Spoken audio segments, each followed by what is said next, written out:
It's been a rough year. Why does Phil always have to mention that there's a tips goal on the stream? And why does he have to mention if it's a slow day for contributions? And why does he have to bring that up? Big ups to your dad. And a very slow day for support. Please tip me. I need tips tonight. I jump on stream. Obviously, I need tips. Pay my taxes, pay my back taxes, pay my utilities, pay my mortgage, pay my internet bill, pay my utilities. Very slow day for support. Been 47 minutes, and only the third tip of the day. I really appreciate that. I need that way more. Pay my taxes, pay my back taxes, pay my utilities, pay my mortgage, pay my internet bill, pay my utilities. I'm a positive guy. I focus on positivity. I tell you guys every day on my streams, I'm not a person who revels in hurting others to get over. I will put out positive, fun gameplay content for you guys, and I will continue to be successful that way. And if I fail, I fail, but at least at the end of the day, I can say, hey, it was a slow day. It's been a very slow day for support. Please tip me. I need tips tonight. I jump on stream. Obviously, I need tips. Pay my taxes, pay my back taxes, pay my utilities, pay my mortgage, pay my internet bill, pay my utilities. Very slow day for support. Been 47 minutes, and only the third tip of the day. I really appreciate that. I need that way more. Pay my taxes, pay my back taxes, pay my utilities, pay my mortgage, pay my internet bill, pay my utilities. Please tip me. I need tips tonight. I need to pay bills over the weekend. I appreciate those who contribute in any way, but please, if you can tip me, do that rather than these super chats and membership. I need that way more, okay?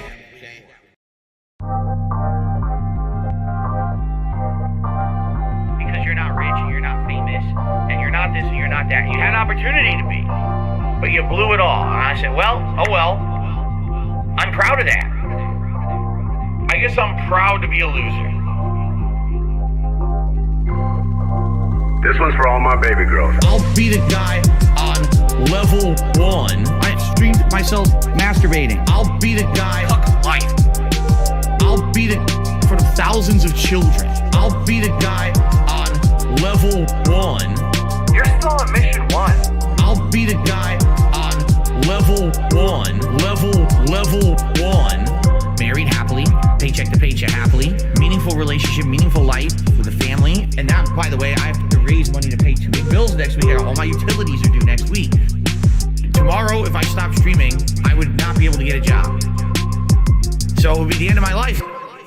But outside of that, everything else is good in my life. You know what I mean? So I'll be the guy on level 1. I streamed myself masturbating. I'll be the guy. Fuck life. I'll be the for the thousands of children. I'll be the guy on level 1. You're still on mission 1. I'll be the guy. I'll be the thousands of children. Let me tell you something. When your life is all positive instead of negative, it's a much better situation. Big ups to your dad, and I can tell you that from personal experience. Look at my life now. I have a beautiful wife. I have a beautiful life with a family, right? Everything here is so much better than what I had before. Why? Because I'm a positive person. Why do I say I'm not a children's entertainer? Because I'm not a Muppet. I'm not here to play a character. I'm not here to pretend that I'm something that I'm not. I don't dye my hair. I don't act stupidly constantly to get attention from children. I don't do stupid pranks. You know what I mean? I don't cause drama. I'm here just to play games and have fun. I'm a legitimate gamer. Big ups to your dad. I need banana, tasty banana. Put banana in my mouth, tasty banana. I need banana, tasty banana. Please don't peel it, comes in the milk. Put banana in my mouth, squeeze banana. Put banana in my mouth, squeeze banana. Put banana in my mouth. Act and talk a certain way with certain mannerisms, certain over-the-top reactions, screaming at the top of their lungs, jumping, flailing, doing weird things, constantly on camera. I need banana, tasty banana. Put banana in my mouth, tasty banana. I need banana, tasty banana. Please don't peel it, comes in the milk. Put banana in my mouth, squeeze banana. Put banana in my mouth. Banana. Banana in my mouth. This one's for all my baby girls. I need banana, tasty banana. Banana in my mouth. tasty banana. I need banana, tasty banana. Please the peeler comes in, then I put banana in my mouth. Squeeze banana. Put banana in my mouth. Squeeze banana. Put banana in my mouth. When we hit the 250 vest streak for that celebration, I'm going to debut a new vest. There we go. Celebratory bubble blow. Very nice. There's bubbles everywhere. There's bubbles all over my PlayStation 4 controller. There's bubbles on my microphone stand. There's bubbles everywhere tonight. It's out of control. This one's for all my baby girls. And it starts to click, you know, if someone just keeps saying sorry when they do something, they're not really apologizing, right? If apologizing isn't just words, it's I will not do this thing again because I feel bad about it. If you keep doing the thing, it's not actually an apology. You have no respect for people that are alive, for fucking people that are dead. You don't give a shit about anybody but yourself. You have no respect. Apologizing isn't just words. You have no respect. Do you value money more than our friendship? But that's the way of them saying, we want nothing to do with Phil at all moving forward. Let's make up a bunch of shit or twist a bunch of shit to make him sound bad because everyone hates him now anyway on the internet. So let's make him look like the villain so everyone will believe it and we'll just be washing our hands of the whole situation and we never have to deal with him ever again. And you know what? Look what's happened. Literally, no one bugs them anymore. Nothing. They're completely washed. The cans are clean. You have no respect for people that are alive, for fucking people that are dead. You don't give a shit about anybody but yourself. You have no respect. Apologizing isn't just words. It's I will not do this thing again. You have no respect. Because I feel bad about it. He watches too much WWE. John starts getting text messages at 6 o'clock in the morning. That means it's like 2 o'clock in the morning there. So now, when you start reading them, you start looking at it, and it doesn't make any sense why he's even texting. And it's not even coherent. So you start wondering if the guy was, like, if he's been drinking and texting. I actually admitted this last year. I'll say it again. I actually do play some mobile games. I do. All right? The ones that I play are free to play or incredibly inexpensive, like you spend $1 here or there to make progress. This one's for all my baby girls. Got me that gotcha. I love it. Got me that gotcha. Begging for fucking tips and shit on street. It's WWE Champions time. I'm stupid. WWE game plays like Candy Crush. Moving gems around. Breaking colored gems. I love it. Again, it's pay to win. The more money you sink into it, the more characters you can summon, the higher chance you'll get the better characters, etc., etc. All right? Got me that gotcha. I love it. Got me that gotcha. Begging for fucking tips and shit on street. Gotcha. Got me that gotcha. Thanks for the money, dummies. Supercar. That was a mobile game I played like 5-6 years ago, a lot. For about a year, I played it pretty hardcore. All right, even at that point, that was before everything kind of fell apart with YouTube and everything. I was putting a little bit of money into it. I was playing for the top cards. I was playing the shit out of that game, okay? After about a year, they launched what they called Season 2, which reset all the cards in the game and made all your progress essentially worthless. And I said, this game fucking sucks. What a complete waste of time that this was, all right? Today, some shithead hater will take something that I say out of context, and a ton of morons will watch that video. So within a day or two, that video will get like 5,000 views. While my daily gameplay videos each are getting, what, like 1,000 views, if that? Cuck life, 100%. Live the life of the cuck. Why not? YouTube doesn't care. Illegal, immoral, harmful, fucking toxic. This is insane. This is fucking toxic. Cuck life. It became a meme, right? The meme was to hate on me. Were there legitimate reasons? At first, there were. But over the years, are you shitting me how I've changed? Like how different I am now? There is nothing fucking legitimate you could do. With the shit these people say and do, the insane amounts of slander and defamation about me that's just untrue on the internet. There's no way I could ever in any capacity, legally or otherwise. There's no way I could even dispute 99% of the shit they say because of the insane amount of it that they say. Cuck life, 100%. Live the life of the cuck. Why not? YouTube doesn't care. Illegal, immoral, harmful, fucking toxic. This is insane. This is fucking toxic. Cuck life, 100%. Live the life of the cuck. Why not? YouTube doesn't care. Illegal, immoral, harmful, fucking toxic. This is insane. This is fucking toxic. Cuck life, 100%. Live the life of the cuck. Why not? Because I just want you guys to understand that means the world to me when I get a message like that. Like, it's been tough. My life has been tough over the last decade. It has. And when I read a message like that, I'm sorry that I'm tearing up like a baby.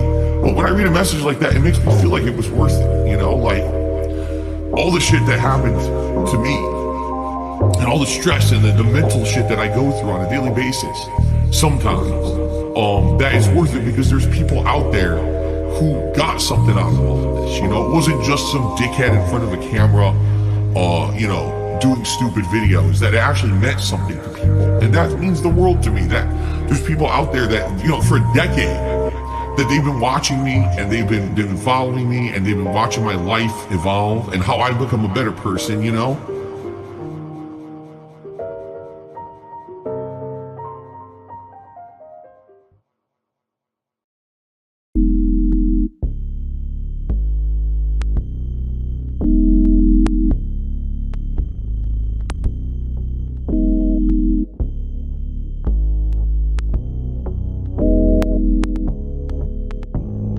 It complements the flavor perfectly. And it's so weird because it's nothing like any other cuisine. It really isn't. I can't even tell you another cuisine that tastes like that, but it's so good. And what I like about Mediterranean food is usually when you get it, you get such a good variety of stuff. Like I got, so it came with hummus and pitas. You dip the pitas in the hummus, and that was delicious.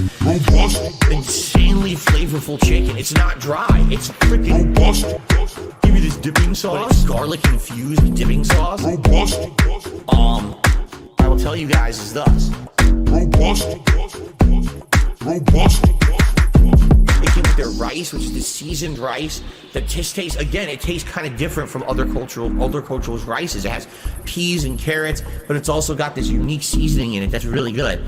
And then also a side salad, which was like lettuce, tomato, onion, insanely flavorful chicken. It's not dry. It's freaking give you this dipping sauce, garlic infused dipping sauce. I will tell you guys is thus. Robust.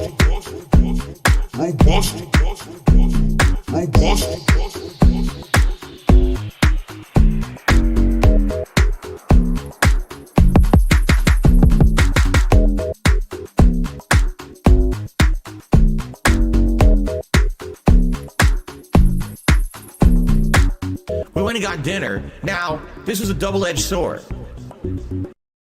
Why do I say I'm not a children's entertainer? Because I'm not a Muppet. I'm not here to play a character. I'm not here to pretend that I'm something that I'm not. I don't dye my hair.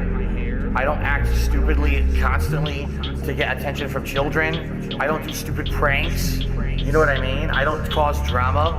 I'm here just to play games and have fun. I'm a legitimate gamer.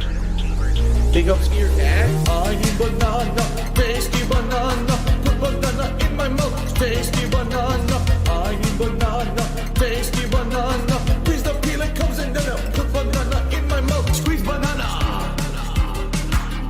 Put banana in my mouth, squeeze banana. Put banana in my mouth. Act and talk a certain way with certain mannerisms, certain over-the-top reactions, screaming at the top of their lungs, jumping, flailing, doing weird things, constantly on camera. I need banana, tasty banana. Put banana in my mouth, tasty banana. I need banana, tasty banana. Please the peel it comes in then put banana in my mouth, squeeze banana. Put banana in my mouth, squeeze banana. Put banana in my mouth. I need banana,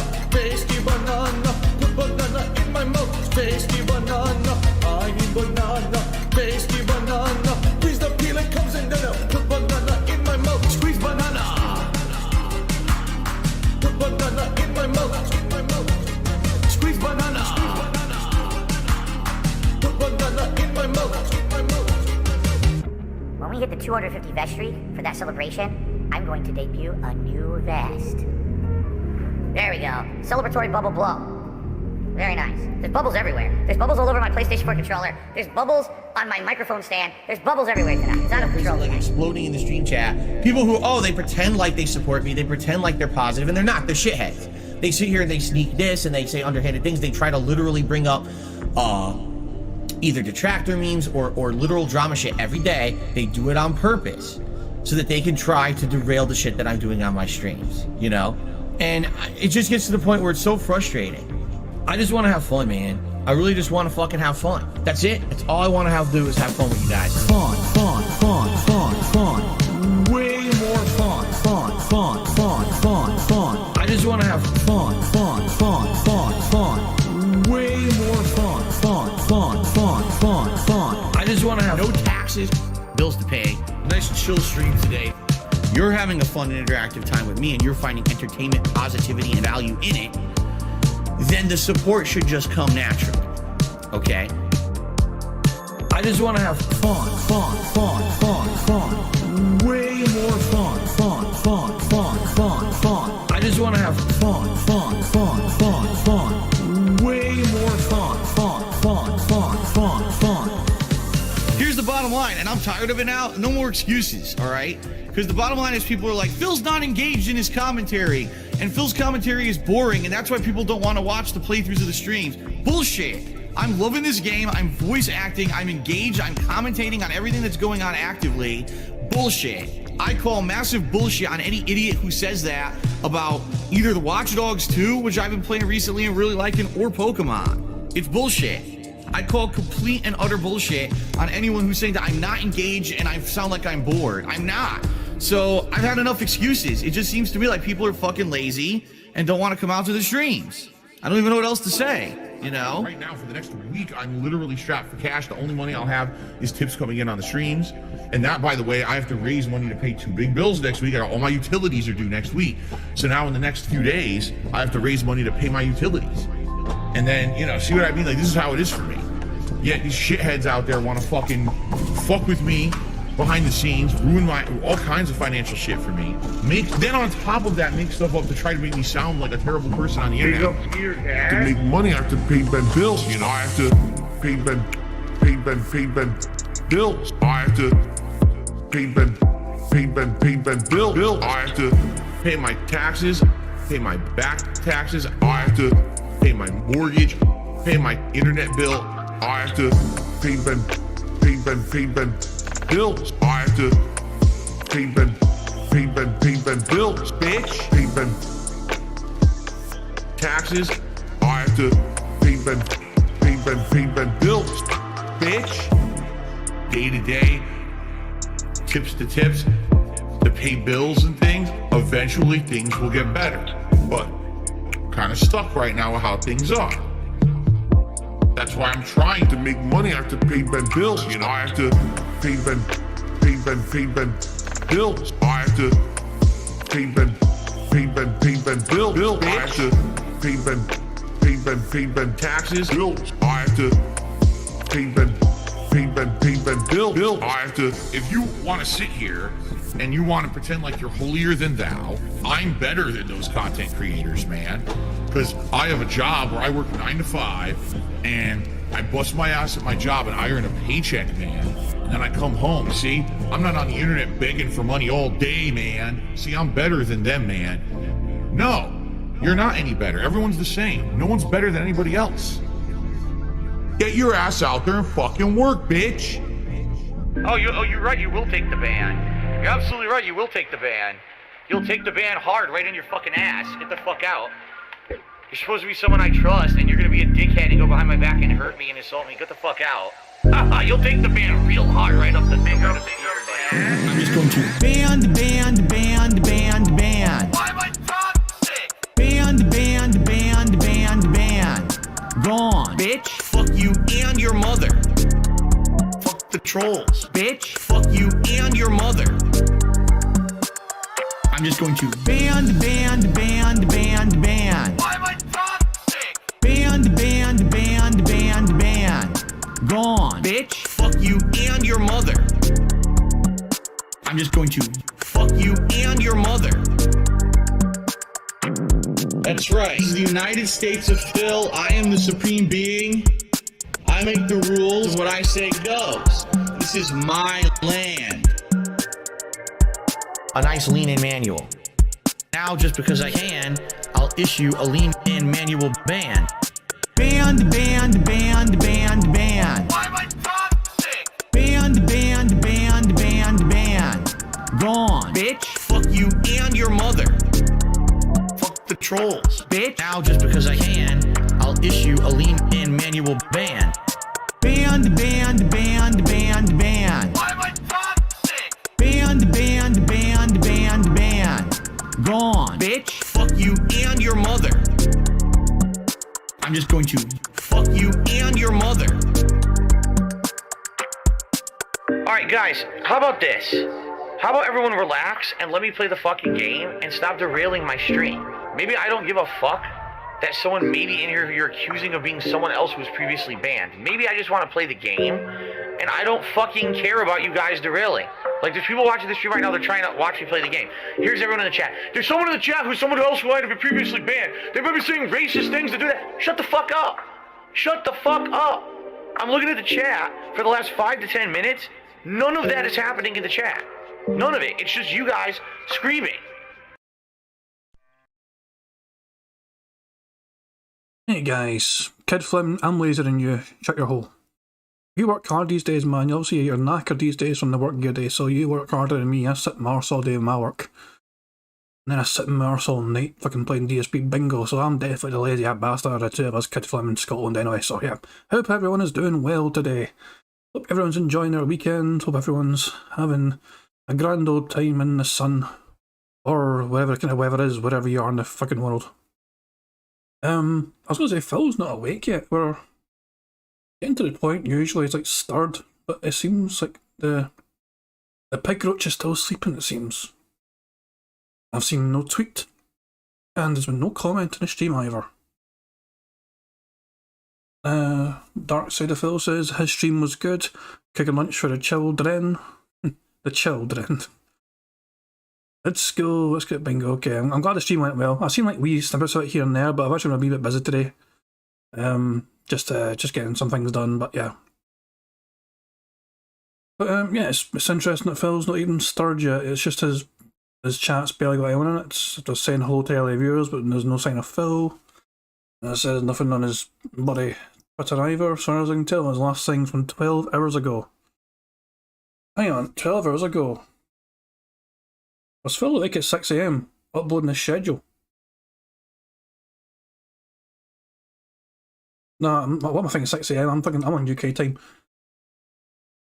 So that's like fucking 11 PM at night or something. Right. I love how I just automatically assumed DSP was on like UK time zone just for a second. Because my dumbass forgot about time zones. Nah, his last update on Twitter was 12 hours ago, which is roughly about what, 10:30 at night. But yeah, no sign of Phil, no tweets, and yeah, he's meant to be going live in 6 minutes time. He better turn up, we've got a damn bingo game to play. Well, he's awake. He just posted in the chat now. Hello at oops.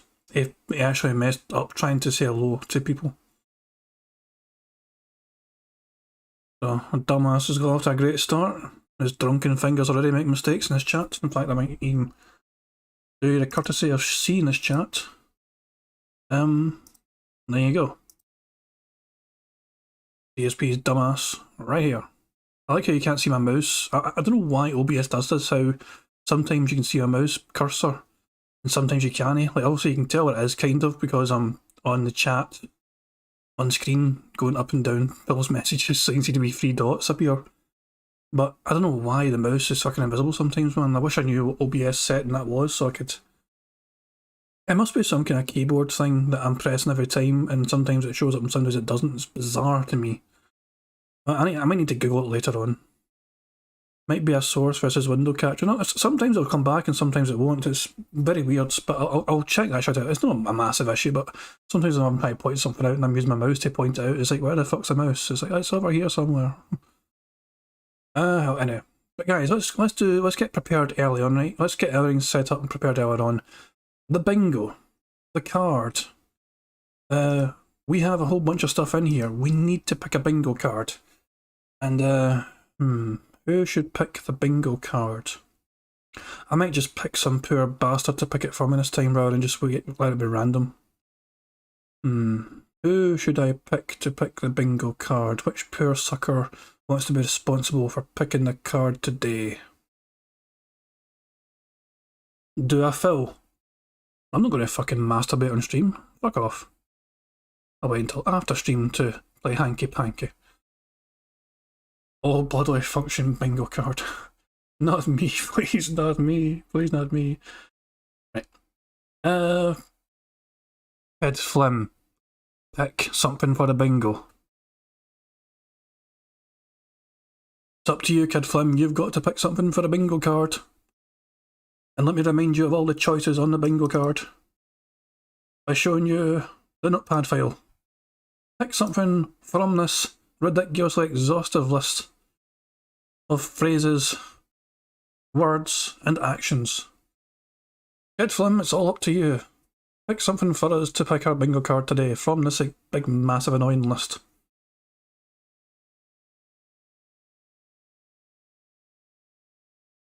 No pressure, Kid Flim, but we're all waiting on you, Kid Flim. No pressure though. But yeah, any time today, son, would be great, you know.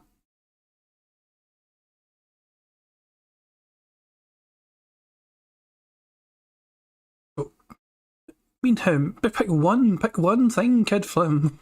You have to pick one thing. So we're trying to pick a bingo card, mate. And to do that, I usually get somebody in chat to give me a word, phrase, or action from this big, massive list you see on the screen in front of you, and that helps us pick a card because I usually use Control F and then I pick a number. I get a random number from chat as well. So it's like this specific number of bingo card using this specific word. Scat. Thank you very much.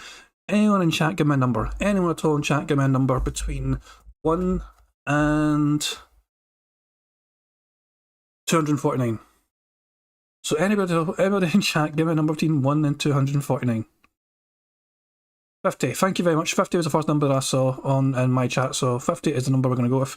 Now let me show you me going to the 50th card in case you think I'm being a bit sneaky. You know, so the 50th bingo card will be all the way down here. Oh, too far. This is the 50th bingo card right here. So, this bingo card on the right hand side, you can actually see my mouse again. See what I'm saying? You can see my mouse all of a sudden, the cursor. But it's bizarre why it just suddenly comes back now and again. But there you go. Kid Flim, don't take it seriously. It's because you're a bit quiet for a while. So he's like, Bantam, he's being silent. Just ignore him. So, Kid Flim has picked the word. And thank you to TTV Bradburn for picking a number for us. The 50th bingo card with the word scat in it. And it's this one on the right hand side. And I think it's not bad. We've got Lean and Ban, so we're going to have to get Phil's chat up. But the whole card, detractor / trolls, variety. That being said, him getting 15 plus in tips for the fucking podcast, and a Y / cheapos. Defense mode, time, family, here's a deal, and goal. I'm just laughing, any scat talk, snort, yawn, and arm flail. These are all actions. Everything in this row is an action. And I'm saying Twitter, lean and ban, alright, behind the scenes, and would be great. And finally, good talk, you know what I mean, the sound box, the lag slap, and him saying react. So that's a bingo card for today. I like it. I think it's got a chance. It's certainly got potential. I think we're definitely going to get several bingos for this one. We'll get a full card. Who knows? We'll see. Phil saying anything interesting in his chat? No, his chat is so fucking dead, man. God damn. There's 27 people in his chat right now, and Phil's meant to be going live any second now. Look at the countdown. So yeah, his chat is just absolute fucking ghost town. So let me save this bingo card very quickly. And prepare things for playing the game. Let me save it very quickly as well. Actually, what I'm doing all this, why isn't anyone interacting with me? Phil's not reacting to anyone either, to be fair. He's just blanked everyone, it seems. But, that's the bingo card saved, and I think I'll go back to some Meerkat music for you all to enjoy while I just get everything set up at my end. So let's have some more music while I take care of all the fiddly stuff behind the scenes. Oh, I forgot to turn this back on, hang on. Ta-da! My little overlay.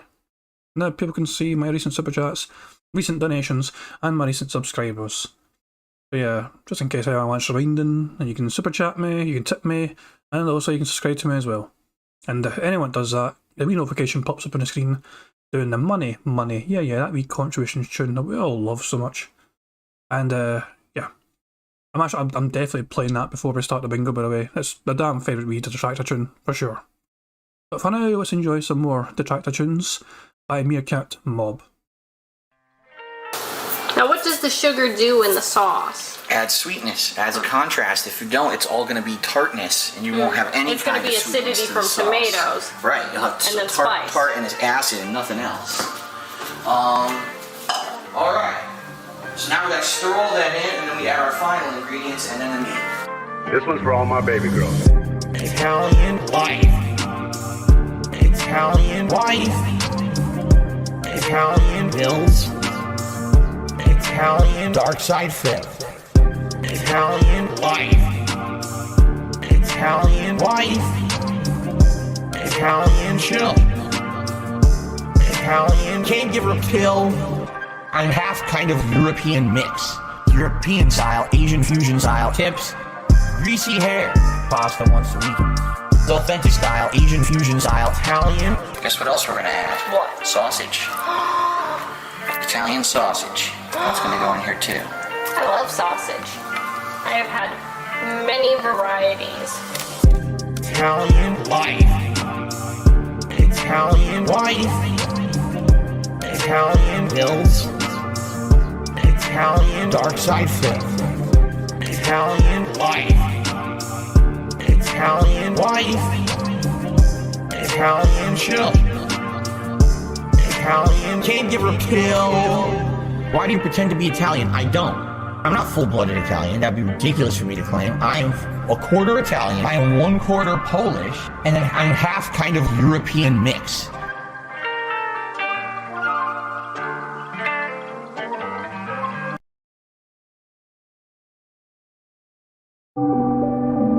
My life today is the best I've ever had. And I mean that. Like, every day I feel like is the best day of my life. Your life is nothing. I love my life. I have so much fun every single day. You're bagging. I love my life. I have so much fun. Everyone hates me. I have an emptiness in my life.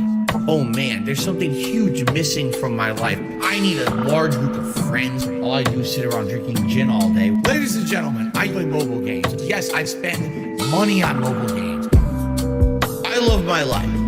I have so much fun every single day. You're bagging. I love my life. I have so much fun. Everyone hates me.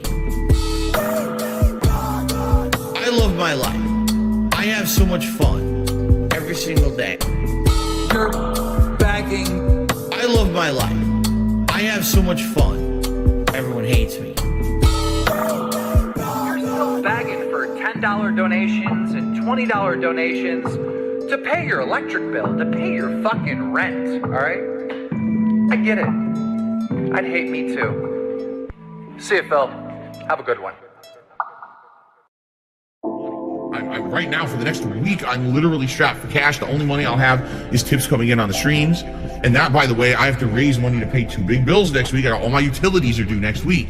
So now in the next few days, I have to raise money to pay my utilities. And then, you know, see what I mean? Like, this is how it is for me. Yeah, these shitheads out there want to fucking fuck with me behind the scenes, ruin all kinds of financial shit for me. Then on top of that, make stuff up to try to make me sound like a terrible person on the internet. To make money, I have to pay Ben bills. You know, I have to pay Ben bills. I have to pay Ben bills. I have to pay my taxes, pay my back taxes. I have to pay my mortgage, pay my internet bill. I have to pay Ben bills. I have to pay Ben bills, bitch. Pay Ben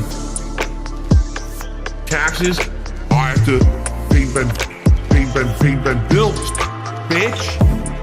Day to day, tips to tips, to pay bills and things. Eventually things will get better, but kind of stuck right now with how things are. That's why I'm trying to make money. I have to pay Ben bills, you know. I have to pay Ben bills. I have to pay Ben bills. I have to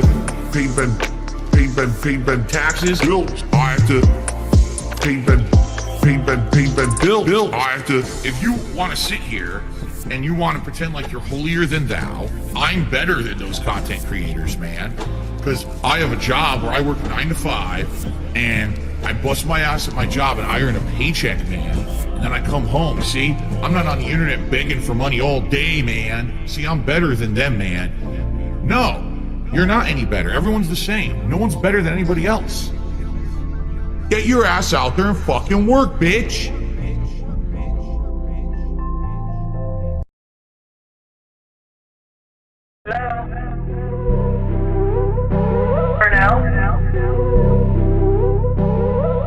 Business related, and I do still have it. It's WWE Champion time. Go. It's the money, stupid fuck. I love it. Go. By eBay. Hell! It's been tough. I always think that it's my fault. Drinking gin. Yep, I'm toxic. I love Hulk Hogan's dick. My ass is so fucking stretched. Oh, no, you didn't, you motherfucking piece of shit cocksucker. Mark my fucking words. I'm coming for you. For now? Go. It's the money, stupid fuck. I love it. Go. By eBay. Hell! Hateful slurs. Lame brain pieces of dumb fucking hateful slurs. Why am I toxic? I love it. Hey, Mr. Burnell, you there? I am present. Right, I understand. He's claiming that he's got $5,000 a month in expenses and only $5,000 a month in income, and net's about $35. It's Kevin's fault. The topic I want to discuss is depression. Depression is not a joke. It's not something to be joked about with. You are not alone. You are not a horrible person because you have this. It's not your fault. There's still this back here. And it's still in the back of my neck, the back of my head, the back of my mind, and it's always telling me. It's WWE Champions time. It's been tough. Over the last decade. It has. It's been tough. It's been tough. Over the last decade. It has. It's been tough. It's been tough. Phil's a beggar, Phil's fat, Phil's a loser. It's been tough. Phil's a faggot, Phil's fat, Phil's a loser. Phil's a beggar. It's been tough. Phil's a beggar, Phil's fat, Phil's a loser. It's been tough. Phil's a faggot, Phil's fat, Phil's a loser. Phil's a beggar. Super Meat Boy is in the stream chat, whining and complaining, saying that I never talk to anyone unless they tip me or they send me money, which is completely false. All he's been doing is sitting there all night complaining that he's depressed and no one cares. And everyone's basically ignoring him because you're like, dude, we just don't care. You know, you come in and the first thing you say is you're depressed. And what are we supposed to say to that? Now he expects that I'm going to derail the whole stream to talk to him live. So let's do it. Super Meat Boy, how you doing? You're really depressed tonight, huh? You're really depressed. My stream is my place of business. The company's name is Burnell Productions. It is internet content creation of on-demand and also live video streaming services. Big ups to your dad. I'm the one who operated a successful YouTube channel. Please tip me. I'm the one who operated a successful YouTube channel. Because I have bills coming up. Please pay my bills. I'm nervous. Strapped for cash. You better take a sales. Please pay my bills. I'm nervous. Strapped for cash. Get a real fucking job. Well, I just said in this chat, you cannot be late when you make your own schedule. Well, in that case, Phil, you should always be able to find time for things because you're a master of your own goddamn schedule. So the fact that you always claim to have no time to do anything means that you really have yourself to blame because you are the master of your own goddamn schedule. And yeah, Jeffrey Walsh, you didn't really miss anything significant. Just, you know, it's just the usual shit essentially. I just gotta love that. You can't be late when you make your own schedule, and yeah, you'll fucking bitch and cry and moan about having no time to do anything because he's so busy and all shit. He is the master of his own schedule. It's unbelievable, man. Let's just get fucking. I want some fucking Pixar to play. I need some contributions. That always sounds wrong when I say that. Well, I don't mean it how it sounds. I would not object to contributions, but no, that is not what I meant. Pixar animation. There we go. On September 14th, a pre-authorized payment of $16.51 from PayPal. There we go. Let's enjoy this for now.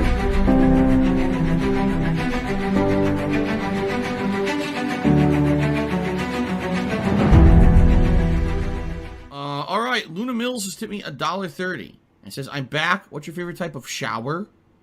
When you're showered in money. When you go outside and all of a sudden greenbacks start falling from the sky and you raise your face up, you're like, oh, you start dancing, you go, oh, money, yeah. Alright, I don't know what the hell you're talking about, but thank you for the first tip of the day.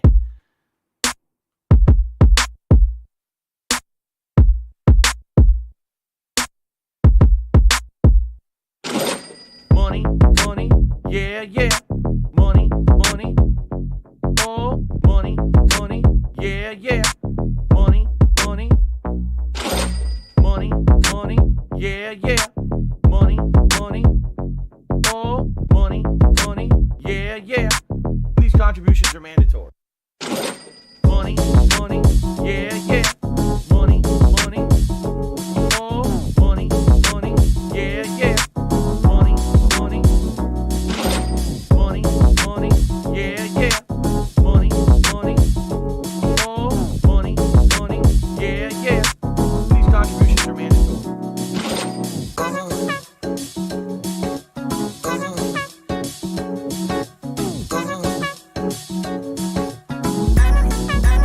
Show me the money.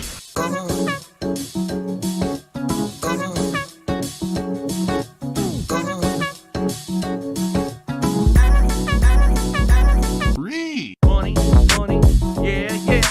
Money, oh, money, yeah. Money, yeah. Money, oh, money, yeah. These contributions are mandatory. And it's gone, just gone like that, in an instant, fucking gone. Gone. Oh, we're not going to go to the Dark Days Mirror, although I'd highly recommend it if people, like being in there for the restreams. Oh shit, I actually went there because I didn't press anything. No, not fucking. Right. Kid Flim did a remix. I don't know how, I'm sure people have seen it because it's got over 1,000 views, I think. Kid Flim, let's go to your fucking channel. Kid Flim Streets. Should that be enough? No, it's not enough. No, I want Kid Flim. It's showing me a different result. There we go. It actually fucking auto-translated it because I typed Flim instead of film. Right. Go to the start. So I don't know if I made a fucking track ages ago. I say months ago. The regression of Dark Side Phil. And Kid Flim in his demented wee head decided to remix it, which took a lot of work, to the Streets music. So this is his take on it, of his own remix of me doing the regression of Darkside Phil. So if you've never seen it, go for it. 866 views, which has more views than the original, I'm pretty sure, by several hundred. My DSP diss tracks do not get a lot of traction usually, that's just the way it is. But yeah, this is Kid Flim's amazing remix of Mad Dumbass dissing DSP. Firm belief. Got a payment plan? No, go back to the start. Fucking press the start, go. There we go. Enjoy.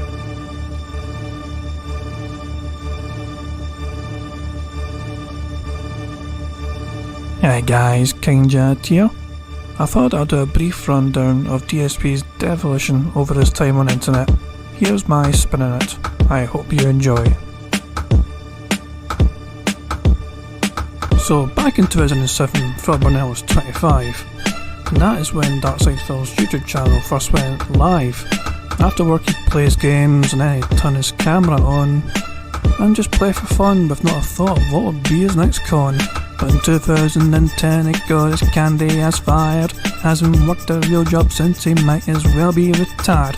Started spamming out dozens of videos a day, then he crowned himself the originator of Let's Play. So it turns out telling fans to click ads wasn't too smart. He got stripped of AdSense and it saw him jump to Blip for a new start. It wouldn't take too long until he upset all those Blip folks with his anti-Semitic humour and outdated Nazi jokes. So with tail between his legs, he crawled straight back to dear old YouTube. He created DSP Gaming, a channel perfect for that rube. Got partnered with Machinima on their contracts based on reviews which saw him turbocharge his uploads like he was gassing the Jews. Those were the gravy train days, and the King of Fate was feeling regal as he hooked up with a teenager who was barely fucking legal. He cleared all his old debts and he started trying to think towards his future, which would see him turn into YouTube's most pathetic moocher. He fled across country to abandon family and friends. Those bridges he has burned, it's far too late to make amends. He made slight upgrades to his content, but his toxicity just grew. Any time he fucked up just for protest, nothing I could do. His contract changed to suit the times, but Phil would not evolve. All his failures in their life he would personally just absolve. 2015 was a year that things all began to spiral. It struck him all at once to make his YouTube growth antiviral. He got hit by DDoS attacks, and he got swatted by the cops. Copyright strikes at hardest though, seeing his total views drop. Even to this day, their impact on Phil can be felt. To his fragile, dented ego, which that blow was dealt. KO Gaming had potential with edited content creation, but after a one-hit video went on some dumbass staycation, and then without any discretion, he had that solo session. And so the internet's impression was that this was his worst transgression. Machinima dumped his ass, and Liana followed suit. So they turned to Twitch to beg his fans well in disrepute. YouTube turned into an archive while he focused on live streaming, as DSP prepared for his unscrupulous scheming.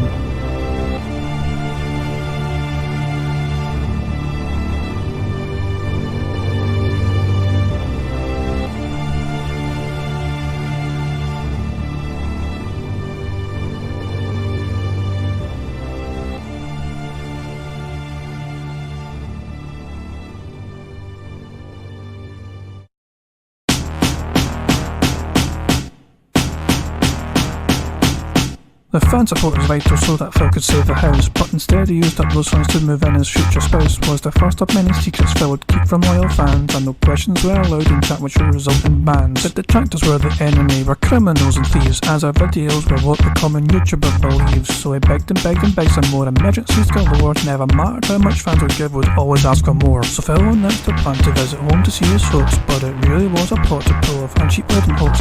Well there they got about $5 grand for taxes from his mom, on condition that he'd secretly work should YouTube ever bomb. So the 10-year plan was set, except it's already forgotten, due to her only pics on being absolutely run. Charged $1 grand to show some pussy, but this was not only fans, was a declawed cat mascot to use in future scamming plans.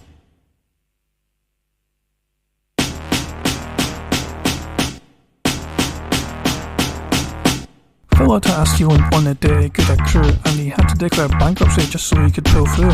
The filings raised some questions which was not adding up, like $5,000 a month business expenses, something was up. It emerged he had a gaming gadget problem to invest in, only Phil could squander so much on bejeweled JPEG wrestling, but the bankruptcy was somehow granted much to his relief, and with card it like he suddenly had a newfound belief. Got a payment plan for taxes and the situation eased, but Twitch put it in from partnership and he was most displeased. He had to stream on YouTube while he dreamt of former best streets, which was interrupted by the TV fans' financial bank leaks. It revealed a lot of habits about our favourite swine, such as spending lots and lots of money and total wine.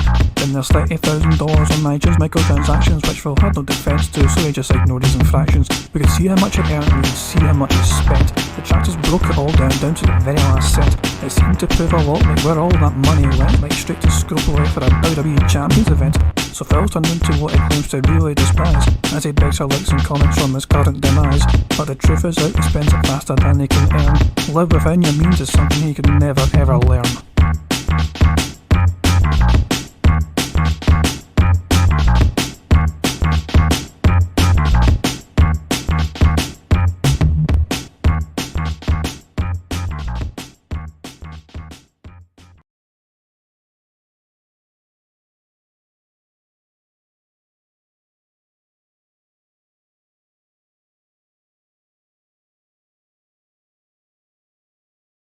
Yeah, as I said, I went and done the original of that.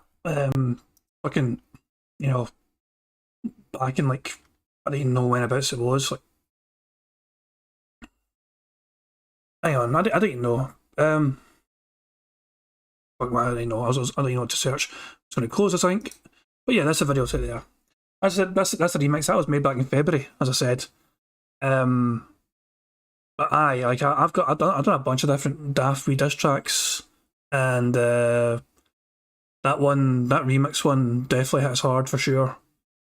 I can still remember like Kid Flim like freaking out about it and said that as soon as he heard it, it's like he's getting Streets vibes and all that shit. But I can remember as well the torture he put himself through to try and remix it all, because he has to change the pacing of it all to.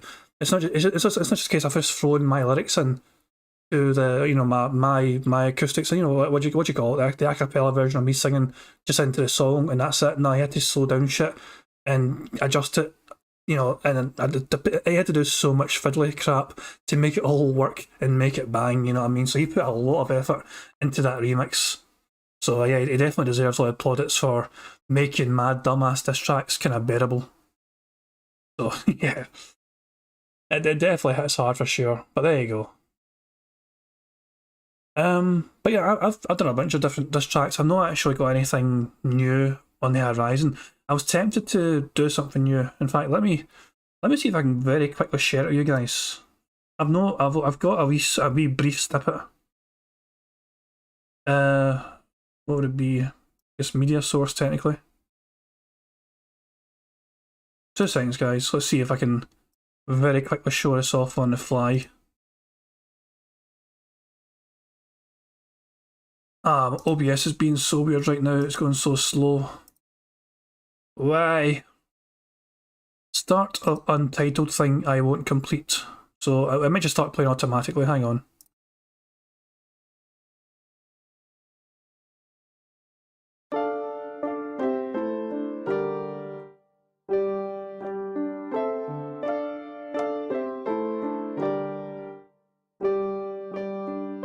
The end is nigh, so heave a sigh and cry watching your channel die. You talk say shit, it's time to quit, admit it's time you should submit. The Keith does pun up mission 1 undone, you stopped you having fun. With money tight you're full on spite, despite your white night steps tonight. If that was too loud for people, I do apologise. I mean, as I said, it's a very kind of, it's something that I started that I didn't really finish. I went and got as far as that essentially, and I really couldn't think of how else I wanted to expand on it. It happens to me quite a lot sometimes when it comes to these wee Daft Wee tracks. It's like I think of a start, but I can't really expand on it anymore, and it's like I just get a wall and I just can't fucking forget about it. Yeah, I had a feeling that might have burst people's eardrums. I do apologise a lot for that. I'm sorry if that was too loud for people. Sorry about that, guys. I guess it made people wake up in time for the bingo. It's about to start any second. Okay. Okay.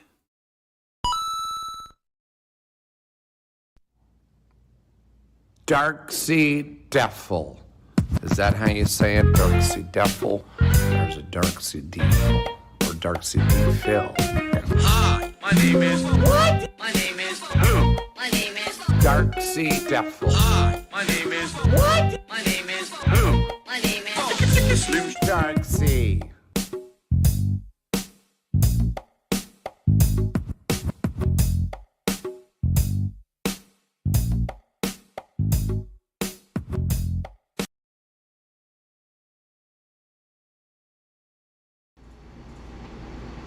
That's what a fellow's setting up apparently.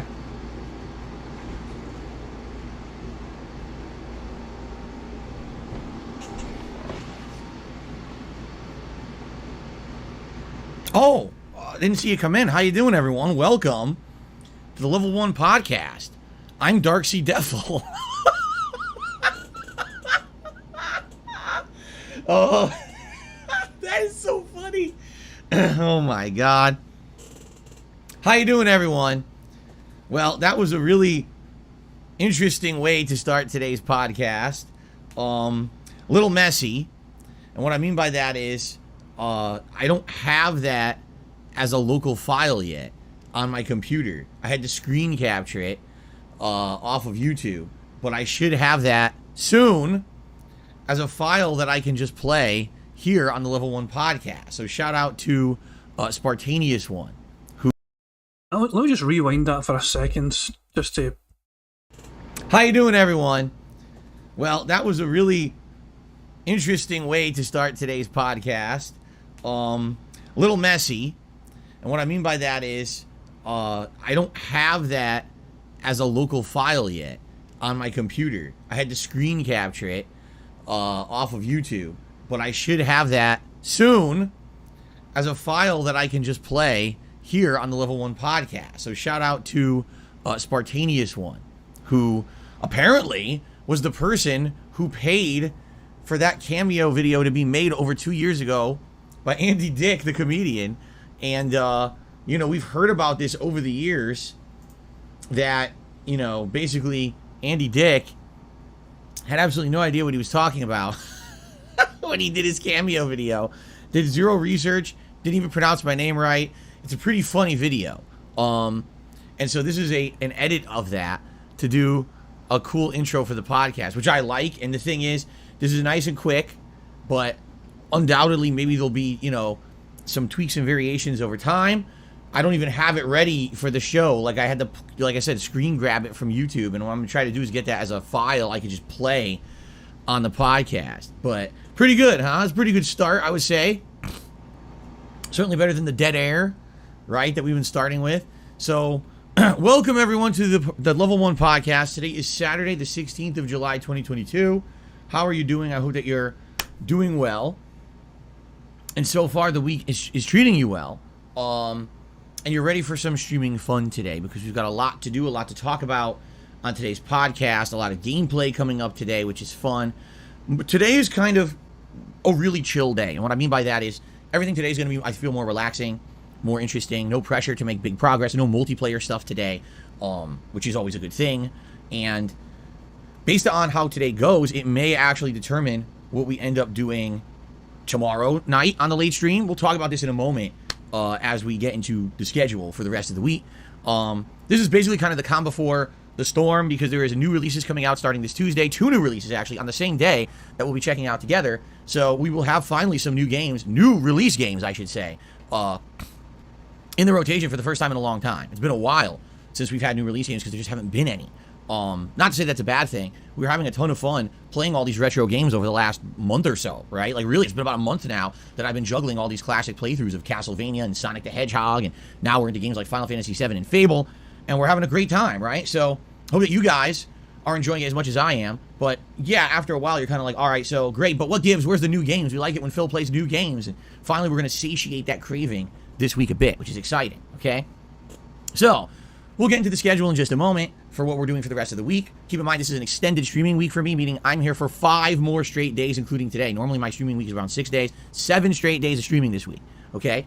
In addition to that, we got some stuff to talk about. So yesterday, I went in detail about my situation regarding my PC essentially being outdated and having issues, technical issues now, and talking about my situation looking at getting a new one this year. You know, some options that I currently have. to recap very quickly, I was offered a PC from a fellow YouTuber by the name of ReviewTech USA, but it's a 5-year outdated PC. Not saying it's bad, it's not. It's powerful, but it's 5 years outdated. It's not a thing with up-to-the-date hardware or anything like that. It would certainly serve essentially a short-term fix to my problem, meaning I won't have to worry about my PC dying on me. I'd have something to actively do my capturing, my streaming, and everything, and not have to worry about, oops, hard drive failure or something like that, right?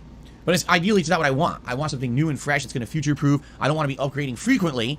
I don't want to have that PC and then within 2 years have to upgrade again. So I've actually been, talking with various people, and one person offered to help finance getting a new PC and or setup here because they like my stuff so much. And so what we talked about yesterday was if I were to do an upgrade, what would I need? And it was hilarious because, like I told you guys, someone wrote me an email over my day off earlier this week and said, Phil, I strongly urge you, do not leave the decisions in the hand of your viewers. Do not just let your viewers dictate what you get. I've seen numerous other content creators do stuff like this, and they all regret it because they all say they end up with stuff that either wasn't good enough or ends up being too good for what they needed, too expensive, and there's issues. Don't do it, okay? So, rather than me rush into anything, okay, what I would like to do is start a ongoing discussion regarding what kind of stuff I would need for my new PC setup and my new setup in general, because it's not just about the PC, it's also about lighting, it's also about a new camera, it's about all these things coming together to making this all look much better and more professional. I mean, this webcam is supposed to be 1080p. Does it look 1080p to you? If you're watching this full screen right now at full resolution, does this look like a full 1080p webcam? Or is every single other person out there who does content creation for a living have a better camera than me? Let's be honest, right? I mean, this camera is so outdated. It's over 10 years old. So, I mean, no surprise that it doesn't look great, right? So, that's what I mean. Like, these are things we have to talk about. Now, no exaggeration. Since we just talked about this on yesterday's Level 1 podcast, I had numerous people reach out to me with their suggestions. What I'd like to do is actually go over this a little bit today. And what we should do is maybe go step by step. Like maybe today we talk about the processor, because I don't even understand the processors today. I haven't looked into these in a million years. I've got like 4 different people who suggested processors to me that we can look at and see if they agree, see if they all disagree, see if they actually describe the process. You see what I'm saying? Like, this could be like a whole PC learning experience for me and my viewers, because, man, I don't know shit about shit anymore. I used to. It used to be Intel versus AMD, and it started out as Pentium, right? Versus, I forget even what the AMDs were called during the 90s. And then in the 2000s, that all changed. There was no more Pentium, right? And then they started doing the multi-core, dual cores. How many cores does your processor have? And it was like Pentium, or not Pentium, but Intel did it one way while AMD did it another way. And there was always a debate about which was better.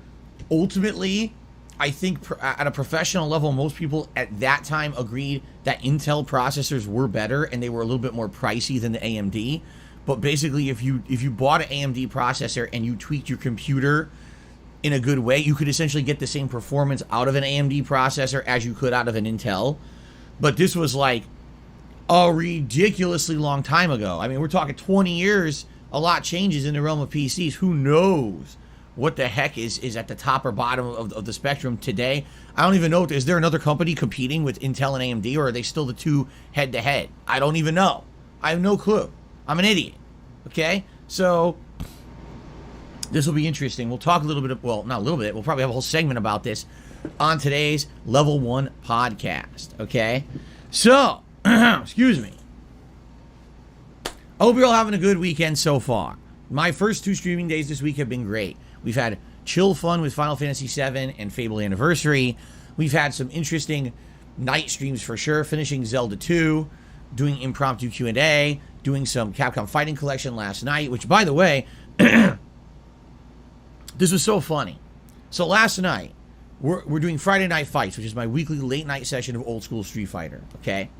We're doing Capcom Fighting Collection, and I announced to my audience, I say, hey guys, listen, I've definitely noticed that since we started playing Capcom Fighting Collection around 3 weeks ago, it's the new game that I'm playing for old school fighting games every week now. We're playing way less of old school Street Fighter. There's other games in this collection, like Darkstalkers versions, like Vampire Savior, and there's Gem Fighter Mini Mix. I'm noticing we're playing those games a lot, and we're playing Street Fighter a lot less. So I made an announcement. Here's what we're going to do. I normally have a goal set that if we raise $100 on any given stream of crowdfunding, all right, I will put on a hat of your choice. But when we've been doing Street Fighter stuff, I've been saying by default, I'll put on my M. Bison hat, and then I'll pick M. Bison in the game, and I'll try to go on a win streak, you know, playing as M. Bison. This worked for about a year when we were playing the Street Fighter 30th Anniversary Collection, because 3 out of the 4 games in that collection that we played had M. Bison in them. In this new collection, only 1 out of the 3 games we play has M. Bison. So it was hilarious because we were hitting the goals, I was putting on the hat, and then I never played as Bison because we never played Street Fighter. So I announced last night, okay, we're doing away with that. All right? We're going to go back to you guys vote on what kind of a hat I wear on every stream, including Street Fighter, you know. Okay, great, Phil. We hit the goal. People vote. All right, let's see you wear the, what hat did I wear last night? Oh, the digital, this one. I never wear this one. The digital camo hat. I almost never wear this one, but you guys wanted something different. I put the hat on. What do? We play like 5-6 matches straight of Street Fighter. I was like, you gotta be fucking kidding me. Of all things. That, of course, it has to make me look stupid that I've decided to phase out our old practice, and then immediately it could have been used. It is what it is. That's life, right? It's seriously Murphy's Law around here. So, anyway, so far, so good. Had a great week streaming for you guys the first 2 days, but there's 5 more coming. Holy crap. So let's talk about that, okay? So, today's main gameplay stream is the continuation of Fable Anniversary. Now, when we played this 2 days ago, it was like night and day from the premiere stream. People showed up, engaged, meeting. They were talking with me about the game. We were interacting. You were giving me tips and help, suggestions on what to do in the game. And it felt so interactive and fun, which is exactly what I look for a playthrough like this, okay? I already played Fable Anniversary for myself 8 years ago. This playthrough is very much for you guys. It's for us to do an interactive style playthrough over streaming, which is not what I did 8 years ago. It was me ignoring my stream and basically just playing it kind of an offline style. That's not what I wanted this time. That's why when the premiere stream happened earlier this week, I was so disappointed when people were basically not paying attention to the game or me and were acting kind of bored. So a couple days ago when we played it again, it was the opposite. You guys loved it, and I really enjoyed the fact that you guys engaged with the content, supported the content. I was excellent. I was like, wow, this is good. Let's keep it going then, right? Let's keep the playthrough going. So let's hope for the best today. Let's keep that going. I had so much fun, and it was chill and relaxing and interesting, even though I raged a bit because the game's design is kind of outdated. I mean, the gameplay is very basic, and on top of that, some of the mission structure is ridiculous. I'm in a side mission where you have to go through an entire tunnel full of enemies called Hobbs, get into a room full of more Hobbs, plus a boss. Then when you free this person who's a prisoner, you have to escort them out of the cave, but they literally throw 20, 30 enemies at you at once, and you have nothing to stop them. They just mob you and kill the person. Oh, by the way, if you happen to fail, you gotta do the whole fucking thing over. What? And it pissed me off, of course, but at least it's just a side mission. So I'm hoping for the best today. I'm hoping that you guys will chill with me today and give the game a further shot. I'm really enjoying it, and I hope that you guys are too. And let's see how it goes. I'm ready for some chill interactive fun on the first stream, okay? Now, on tonight's late stream at 6:45 p.m. Pacific time, it's a little different. We're doing a PlayStation Plus exploration stream. Haven't done one of these in several weeks since the PlayStation Plus Premium program launched, essentially. What we're going to do, we're going to play 2 games that I've already pre-downloaded on my PlayStation 5 that I've wanted to try, and then we're going to jump back into PlayStation Plus to pick more games to try tonight. Already people have been making suggestions. Someone was like, oh, would you play Lord of the Rings on PS2? If it's on there, yeah, I'm open to suggestions. Whatever you guys want to explore. That's kind of the advantage of having these subscription-based services, is you just can mess around with games. There's no risk to anything. There's only possible rewards, right? You find something good, you want to end up playing it in the long term. That's great, right? So let's see what happens tonight. The 2 games we're definitely playing are the original Siren, which is a survival horror game, and then War of the Monsters, which I think is a follow-up to King of the Monsters, an arcade game from the 90s. I could be wrong. It looks like it's exactly the same style of game, so I don't know if it's actually like the same dev team or studio or not, but it looks like it's a spiritual successor. I guess we'll find out, and then after that, we'll try some new stuff. So that's tonight, 6:45 p.m., exploring all kinds of fun stuff in PlayStation Plus, okay? Now, tomorrow, we're swinging back to Final Fantasy VII on the main stream, which would be fun, okay? And then on the late stream tomorrow, we're starting something new. Now, what do you think I should do on Sunday night? I'm asking, honestly, your opinion. Here's some ideas that I have in my head.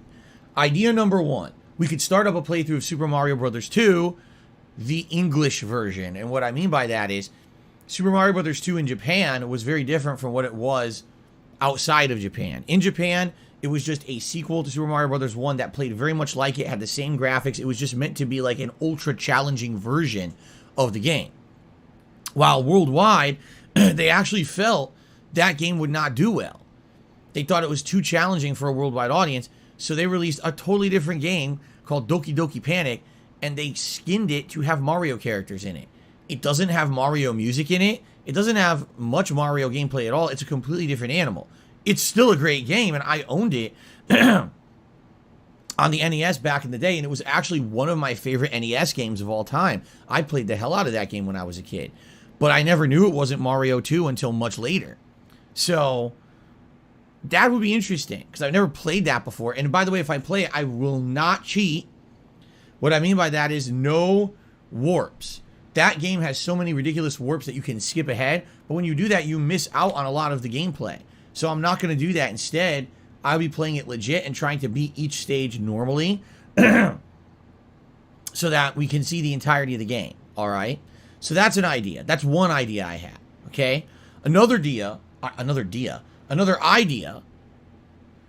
would be Motorstorm Apocalypse. This is a game that I played, 10 years ago? It's one of the songs that I play every single day in my intro, pre-stream, roll up until we start the podcast. Complete Destruction is the name of the remix. And there's another one too. There's Complete Destruction, and then there's Here We Go Motorstorm. The reason I think this would be a good idea is because Motorstorm Apocalypse was one of the more difficult playthroughs that I ever did back in the day. For those who didn't watch it back in the day, this was before I did direct capture and live streaming, and it was hard as shit. No one was helping me to play it. There was no tips on how to beat it. It was just me slamming my fucking head into a brick wall like this, trying to beat this game. At first, it starts off like a slow build. Like, okay, it's a little difficult, but it's fun. Then all of a sudden, when you get like into the medium difficulty, like, okay, some stages are easy. Man, some of these are kind of tough. Then you get to the hard difficulty stages. It's like, oh my God, what the fuck is going on? You feel like you're being slammed and smashed and beat the fuck up. You feel like you're in like a boxing match, only it's a 2-on-1 match with Mike Tyson and Evander Holyfield both punching you from both sides. That's the best way that I can like describe this game, okay? Now also, it was actually, in my opinion, one of the more fun playthroughs I ever did back in the day because it's creative. You'll be driving on a stage and all of a sudden a fucking tornado shows up tearing up the stage. All of a sudden you're jumping from broken skyscraper to broken skyscraper doing this crazy stuff. It's actually quite a fun game, for sure. And redoing that game as a playthrough would be quite interesting. I mean, you would definitely see me lose a ton and rage. I know I will.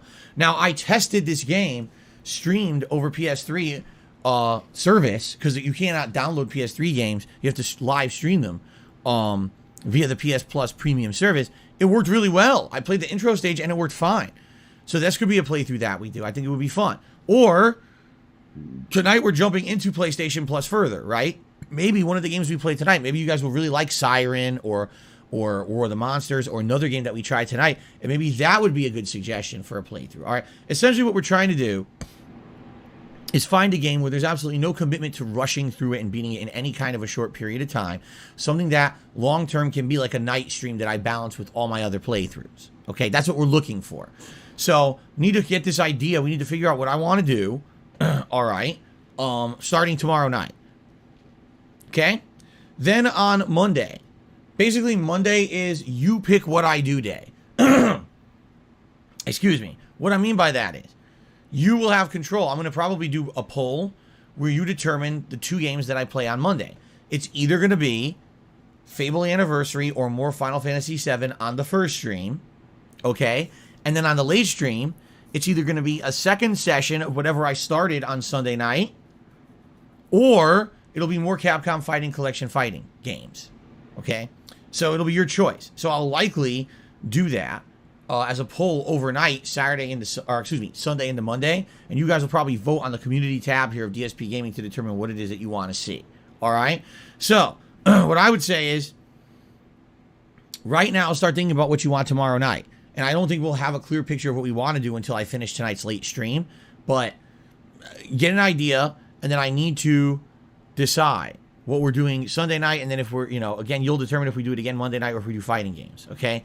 Now, starting Tuesday is when the new stuff comes out. We've got Stray, the game where you control a cute domestic cat that is basically investigating crimes in the future. People are gone. All that's left are these, like, cyborgs or robots that are kind of, like, impersonating humans, I guess. I don't even know how to say it. Just robots are the only thing left on the planet. And this cat is investigating crimes or something like that.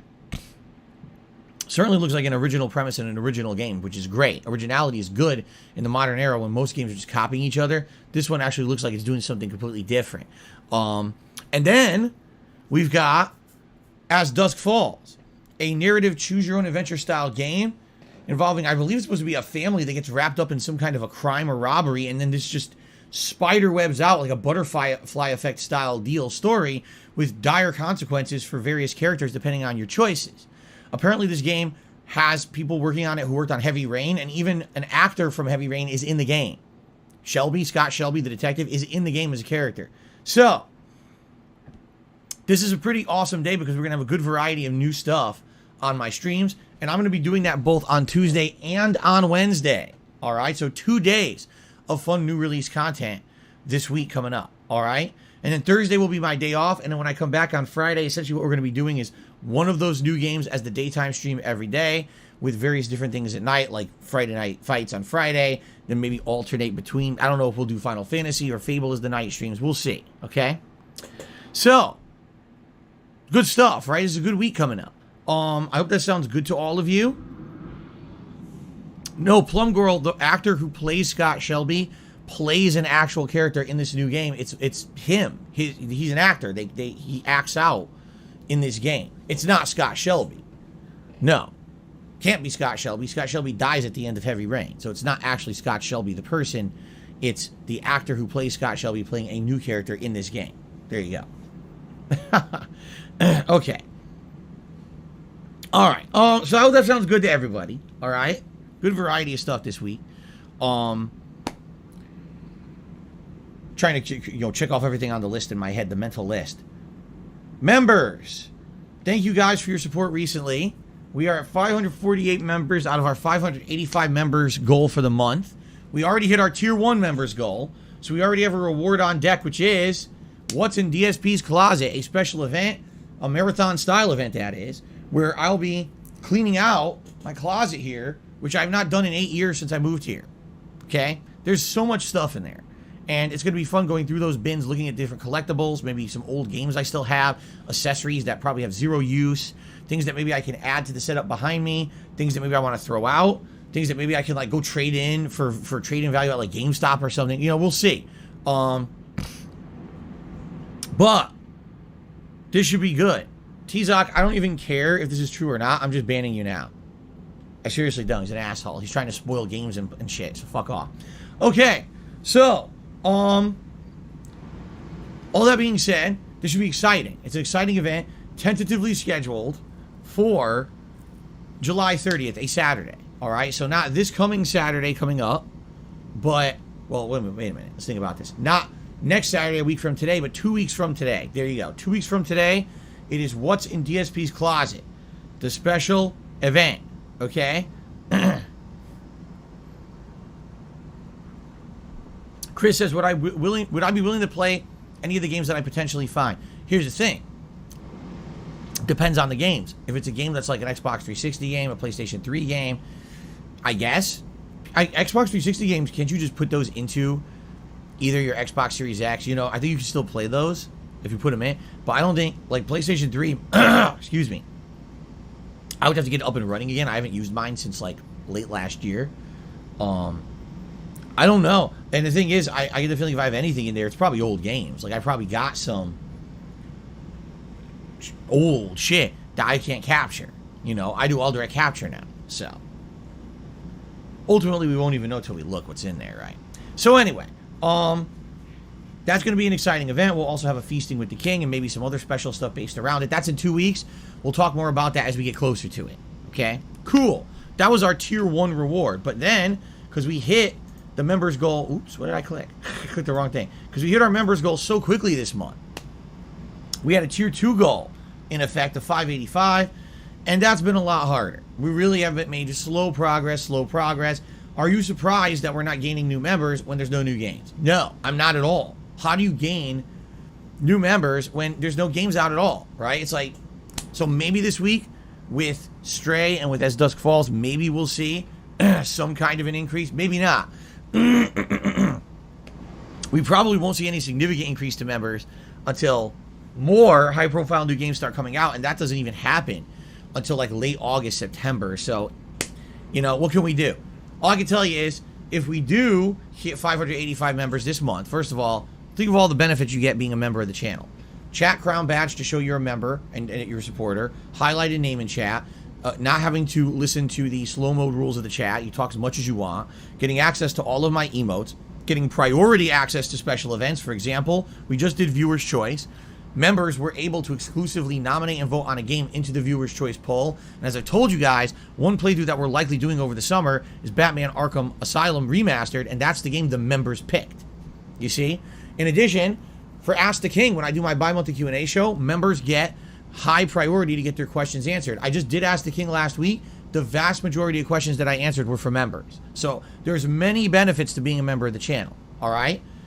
But if we hit 585 memberships, we're locking into the next React event.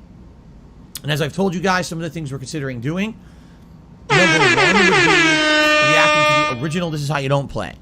From way back when, over 10 years ago, when people started making fun of my gameplay on the internet, I never actually watched it in its entirety. I've seen clips of it, I've seen snippets of it, I've never actually watched this thing and ever commented on it. So that would definitely be an interesting opportunity, right?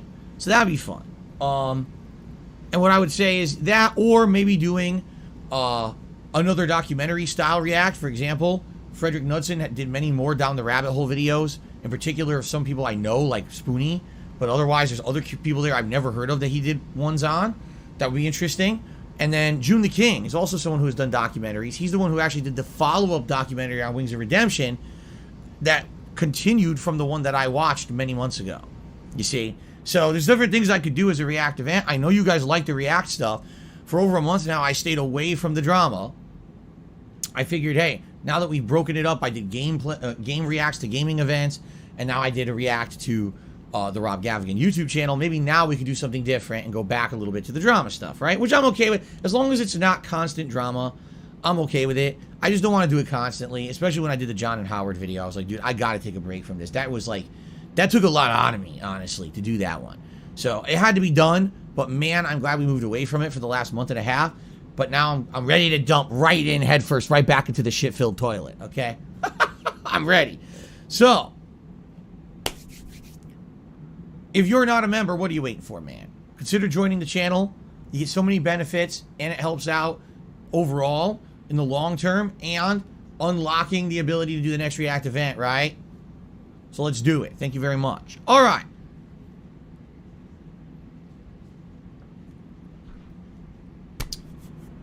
Before we get to a discussion of PC components, I would like to do a brief news story. Okay, brief.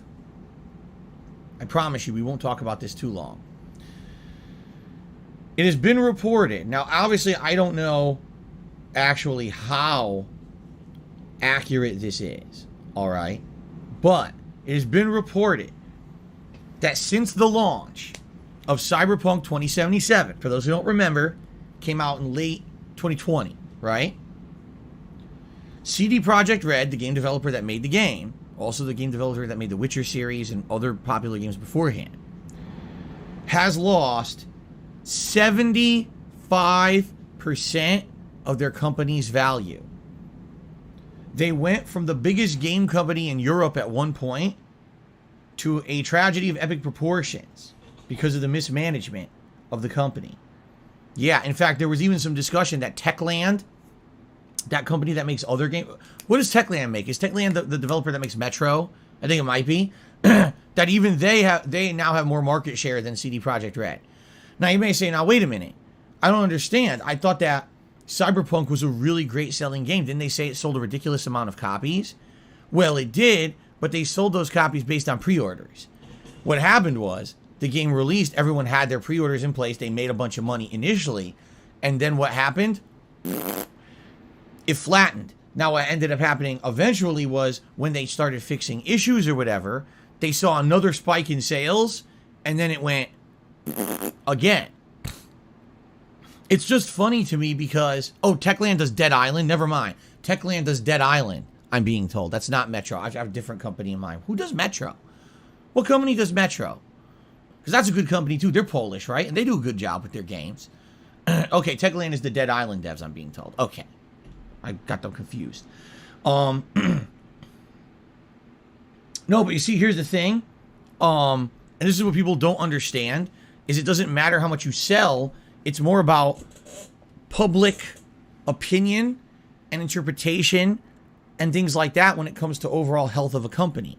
It really does mean that.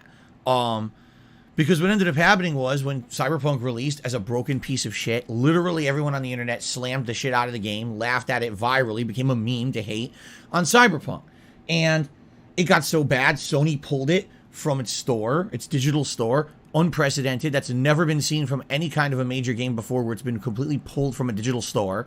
So it made history for all the wrong reasons, right? And then, you know, it took them so long to actually try to do any kind of fixes, right? And to this day, with the fixes that they've instituted, some people say it's a much better game, but it still doesn't live up to the promises that they had laid out. It's nowhere near the game that they had promised over the years when they were developing it. There's no multiplayer mode, which they promised would be part of the game. There hasn't been any DLC expansion like they promised. It's just, they've been working their asses off to just get the base game to be a game, you know? And again, just to recap for you guys, maybe you didn't watch my playthrough of the game years ago. Personally, I don't think it was the worst game ever. Personally, I don't think it was a great game either. It's a very disjointed, unfinished game. There's portions of the game like story missions with major characters that are quite well written and interesting. And then there's a bunch of content in the game that's terrible. Just like tossed in garbage, repetitive nonsense. And the gameplay elements of the game aren't very good.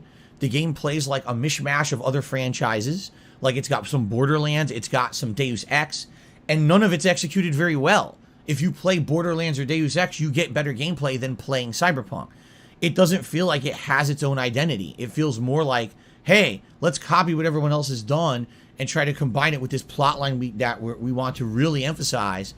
And hopefully people will like it, and it didn't. It's just not very enjoyable to me. I hated it.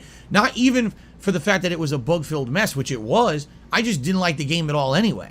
I thought that I thought there was one or two characters that were interesting, one or two side plot lines. There's a side plot line where you do like a investigation into a serial murderer, and then there's an investigation into a conspiracy involving a politician.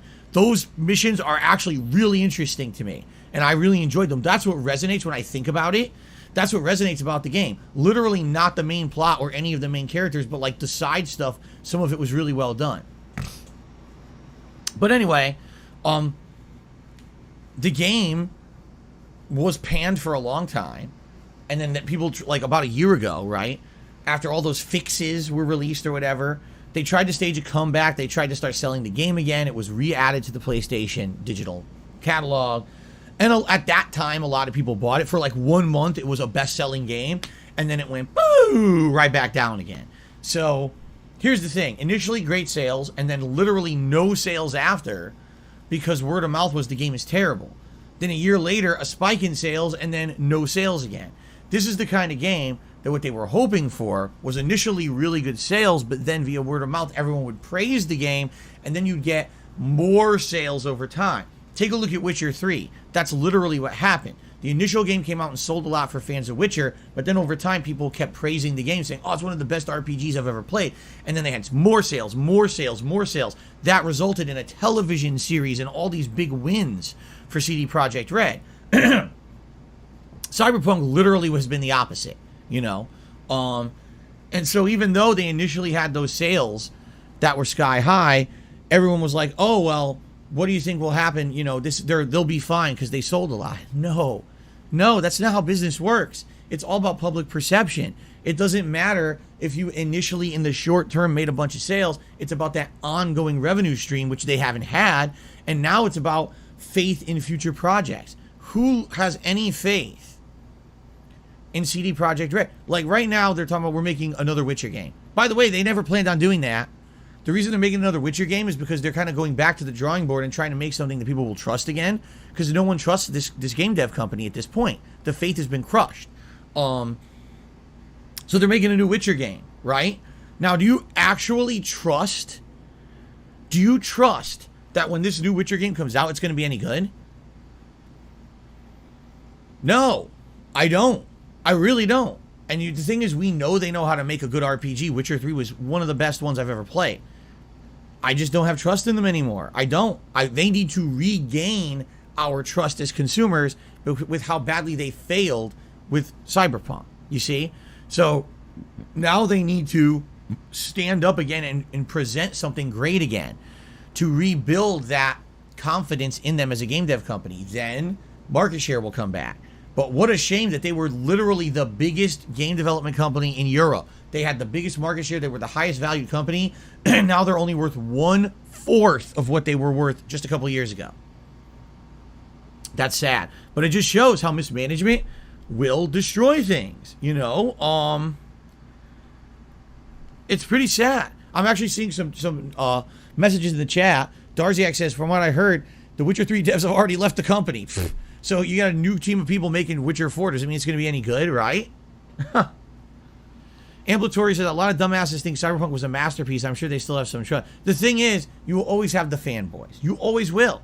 And you want to know primarily who they were?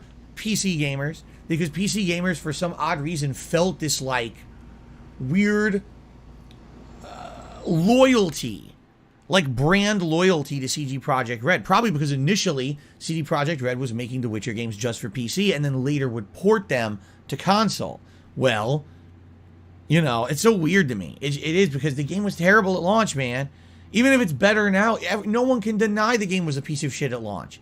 Yet the PC game, it's still pretty good. Fuck you, man. Why you gotta lie to everyone and say a game is good that's not? Do you really think you scored kudo points with CD Projekt Red? Do you think you're buddy with them now? You think they're going to send you advanced copies of their games for free? You think they're going to invite you over to Europe for a European castle tour for Witcher 4? They actually did that. Right, one thing. Liking a game or not liking a game is subjective. There is no definitive fucking opinion of this is fun, or this is not fun, this is good, or this is not good. It is subjective. One person's fucking trash is another person's treasure. But fucking DSP Game is a fine example of that. He probably thinks his content's amazing. He's different from everyone else, and he's got, you know, epic content, and he delivers so much great shit. We all think he's a piece of human trash. That's what I'm saying. He thinks he's treasure. We think he's trash. It's subjective. Phil cannot comprehend that. Cyberpunk definitely had a lot of problems, but Phil cannot definitively say that people are lying about liking the game, because it is a subjective opinion. You cannot force people to like or dislike things. Isn't that a face you just want to punch? Did that for Witcher 3. They invited content creators to Europe to a castle. Anyway, you see the point I'm making is that this kind of unsubstantiated loyalty and fanboyism, it gets you nowhere. Everyone knows the game was shit, and seriously, they need to regain our trust with a good game. I hope they do. You know what? I don't want to seem like I'm a cynical jerk and I'm being overly negative about CD Projekt Red. Listen, I loved Witcher 3. And I didn't expect to like it as much as I did. And I thought it was such a great game at the time. I want to see them come back strong and recover from this. I actually do. I would like to see this be a story of success, failure, and regaining that level of success again. I would like nothing more than that. So let's see what happens. Okay. All right, folks. Let's get to the segment you want to see. Let's watch the intro to the Level 1 podcast again. Here it comes. Ready? Hi, my name is... Okay, no, we're not doing that again. But we'll do it tomorrow. I got to get it as a local file so that I could just play at the beginning of the podcast rather than having a screen capture from YouTube, which is a nightmare. I can't even play it right now if I wanted to. I have to go over to my other monitor and press play. It's a fucking pain in the ass. So anyway, what we are going to do is we're going to begin discussions on what kind of components I'm looking for in a new PC setup. All right? The first thing I would like to do, all right, is discuss the processor that I would need. I literally don't know anything. This is like Phil doesn't know shit about shit, and he's trying to get a basic understanding, okay? So I have 3 emails. I have someone also who sent me a bunch of stuff. Let's take a look. The first person suggesting this. Let's take a look at this PC. I'm going to give it a click here. So this computer that suggested, the processor is an AMD Ryzen 5 5600X 3.7 gigahertz. How exciting. What is that? I don't know, but it's an AMD. Like I told you guys, back in the day, there were always 2 processors that were competing. It was either AMD or Intel, all right? And of course, they were called different things over the years. Ryzens are good. So I'm trying to get everyone's opinion. Ryzens are good. Is this the latest AMD processor? Ambulatory says AMD processors are fine, but I actually wouldn't recommend a GPU. That's a graphical processing unit. That's only a 6-core CPU? Oh, God, I don't know. Okay, Ryzen 5 is a budget CPU. Really? Really? Go for a Ryzen CPU and an NVIDIA GPU.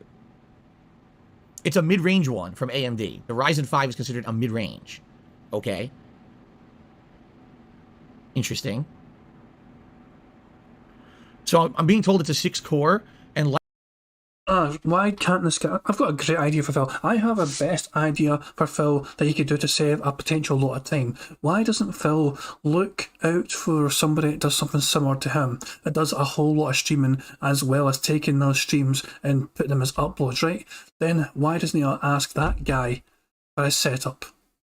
Why does he not just kind of think to himself, I'm going to ask, you know, somebody who looks like they have a great setup, and I think this would be great for the shit I do, so why don't I reach out to them, or even check their page or whatever? Maybe there's details of a setup already for me right there in their bio, or I can reach out to them on fucking Twitter or some pish. Why does he not just fucking do this kind of thing? And it's unfair on his fans to try and fucking determine this, because they're the ones that are going to get shit on by Phil when he inevitably blames him for things not being the way he wants it to be.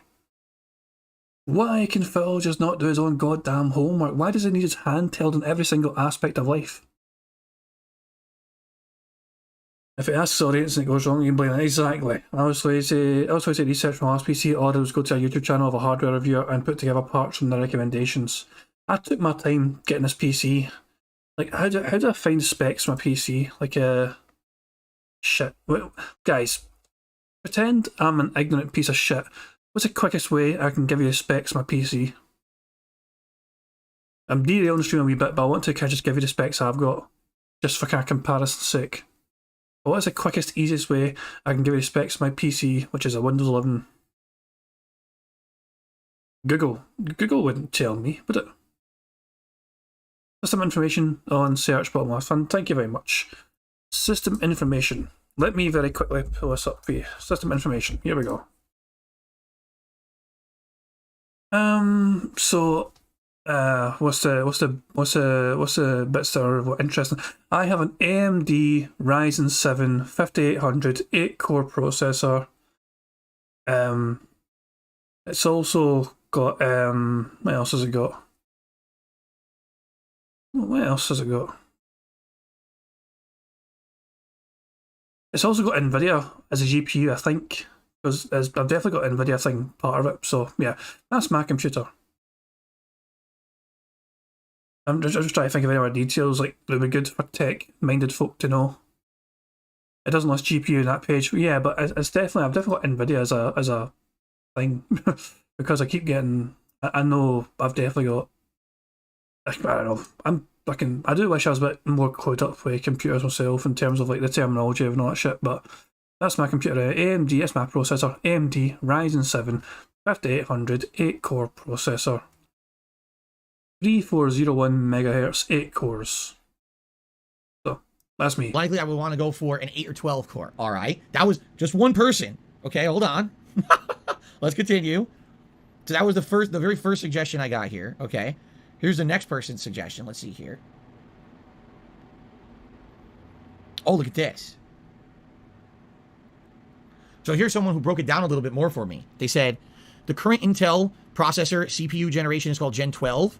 So it would be anywhere from 12,000 to 12,900. Current AMD is a 5,000 series. That varies from 5,000 to 5,950. And here's the link. Let me click on this. It's supposed to break it down, apparently. Here's an article from January. The 6 best CPUs for streaming in 2022. And here's a bunch of ads. Fuck, I hate this shit. Seriously, anytime you try to go online and do anything now, ad in your face, like, what the fuck is this? I can't even see your...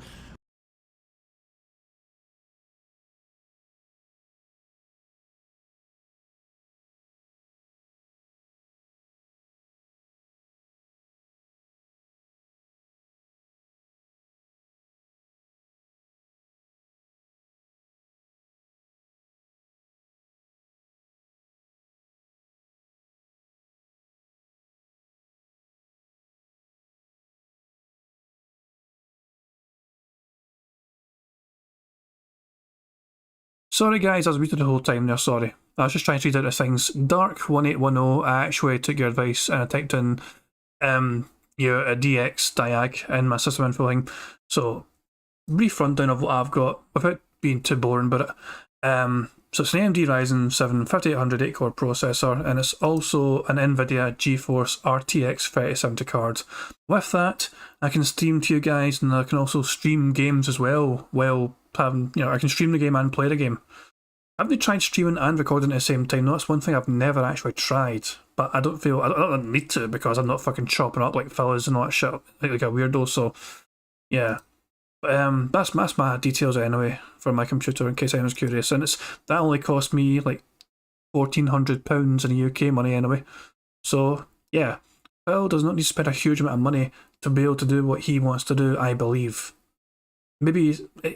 I mean, £2,000 at the very most, surely. But he could probably get something good. Do we add bitches about ads for bingo? I don't know. What is... Okay, no. I gotta rant a bit. I'm sorry. I have to rant. What is the purpose of having a website that has articles if I can't read the fucking articles because you have 10 pop-ups in my face and I can't even close them? Like, all I want to do is read the article on your site. You may have really interesting information. You might have a scoop. You might have things I need or I want to know. I can't read your fucking article because there's a video popped here, an ad popped here, a banner splits apart, a head pops up from the bottom. How do I close all this shit to read your fucking site, you jackass motherfuckers? If you can't operate a business, all right, that doesn't have insanely intrusive shit in my face and I can't see the content of the business you're trying to present to me, if it's not profitable enough that you have to block your content to make money, then quit. I mean it, just quit. Your business model is outdated and broken. Don't fucking operate the site anymore. Because there's other people who I can go to their sites and I can read them. Why is it that so many websites have all this shit in my face? Fuck off and go do something else with your life. This business model doesn't work anymore. This would be like me sitting on YouTube and complaining that I can't make a living on ads anymore, right? This was 5 years ago when it changed, and I changed my whole model to make sure that I could still do what I loved and I could still make fun content for you guys on a daily basis. I changed with the times. These fucking websites don't want to change. They were, we still want to have a website that's based on ad revenue. So we have 14 unblockable, unclosable ads in your face. I couldn't tell you how many times there's a fucking article that's even a news site. It's supposed to be a mainstream fucking news site. Here's breaking news from your local area. Oh, cool. Let me read. I can't even read it. Money, yeah. Money, oh, money, yeah. Money. Thank you, Chad Luigi123 for a subscription. Much appreciated.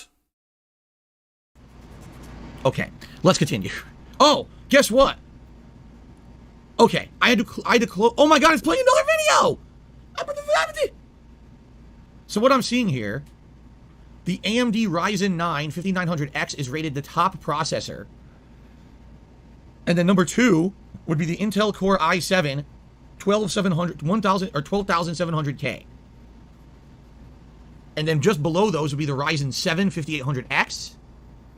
And then the Intel Core i9 10900X. And then it goes to the Ryzen 5. So yeah, like you guys were saying, the Ryzen 5 seems like it's mid-range. I guess that's what this article is saying. It's about mid-range. They would recommend 7 or 9, obviously, which are the ones above it. Okay? So there you go. Okay, I gotta close this article before I have an aneurysm. I can't take that shit. How do you think that that's a valid business model? You have to be a fucking jackass. Okay. So let's see. So the man places tons of ads on every single one of his videos to try and get the very bare minimal ad revenue in all his content these days is bitching and moaning about other companies having ads on their services. Do you not see the hypocrisy, Phil? Do you not understand the hypocrisy of what you're just bitching and whining about? Your main revenue source is begging people for tips. You have essentially replaced machinima with whales, dent-headed whales at that. You look like a goddamn moronic hypocrite. See here. All right. So, and by the way, I just want to let you guys know I am reading a few different emails from various different people. If you're one of the people who sent me one of these emails, thank you for this information. Don't worry, I won't disclose who you are, but I do want to read some of this info. It seems pretty informative for everyone. Okay. Face is itching. Stupid allergies. Okay, so processors follow similar naming schemes. For Intel, 12 is the current. Gen 11 was last gen. The 12,900 or 12900 is the highest tier. Going down is less powerful and less expensive. The AMD current gen is the 5000 series. Last gen was 3000. Confusing because 4000 was laptop only. Oh. The 5950X is the top end. The main difference in processors going from the top option to the bottom is core count, which you guys were just talking about, the number of cores, right?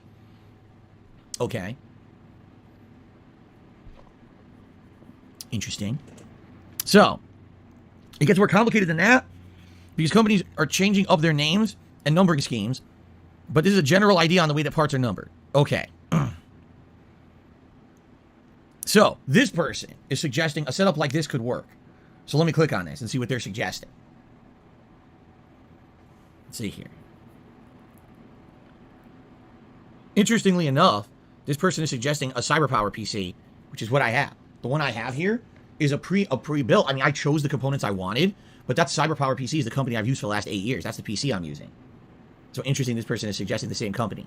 Let's also break something down here for Phil in case he bitches and whines again about his PC, right? He says that he spent $3,000 on his current PC right now, right? Now let's break it down. 8 years of using that $3,000 PC. How much money has using that PC earned Phil? How much has this man earned in 8 whole years since 2014? Since the day he moved, essentially, to this place. I think he actually, the day he moved to Renton was the day he actually got the new PC as well. I think the new PC coincided, essentially, with moving in for his first stream at the new place. How much money has this man made on a brand new PC? So if he bitches and whines about the fact that he doesn't want to spend $3,000 on a PC, he'll keep in mind how much money he made overall and how much he was able to make with that fucking $3,000 PC he had. That's what I'm saying. It's crazy. It's like it just blows my mind. He's made like easily over $500,000 easily.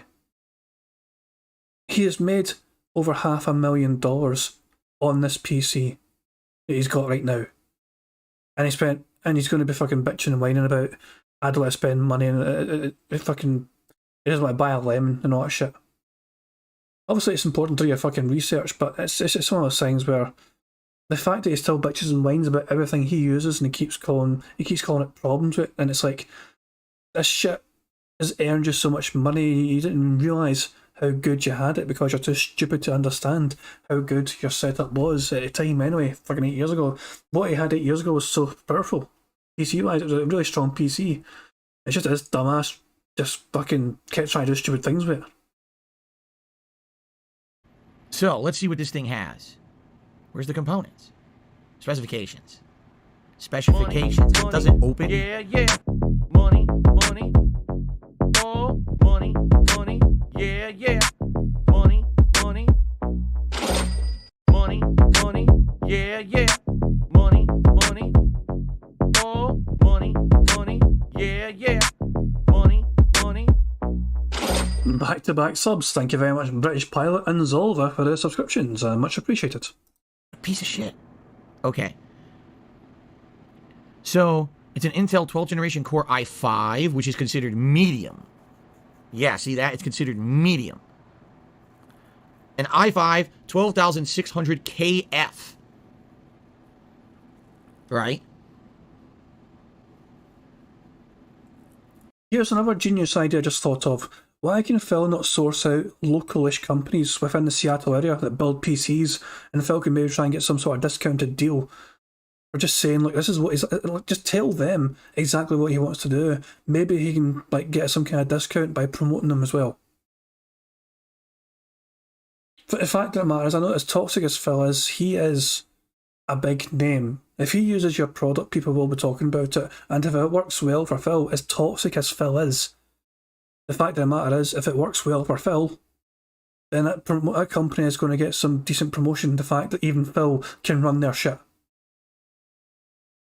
That's a fucking great idea off the top of my head right there. Why can he not just source out maybe a local company and say, look guys, I need a new PC, maybe I work something out, I'm just about hit 200k subscribers on YouTube.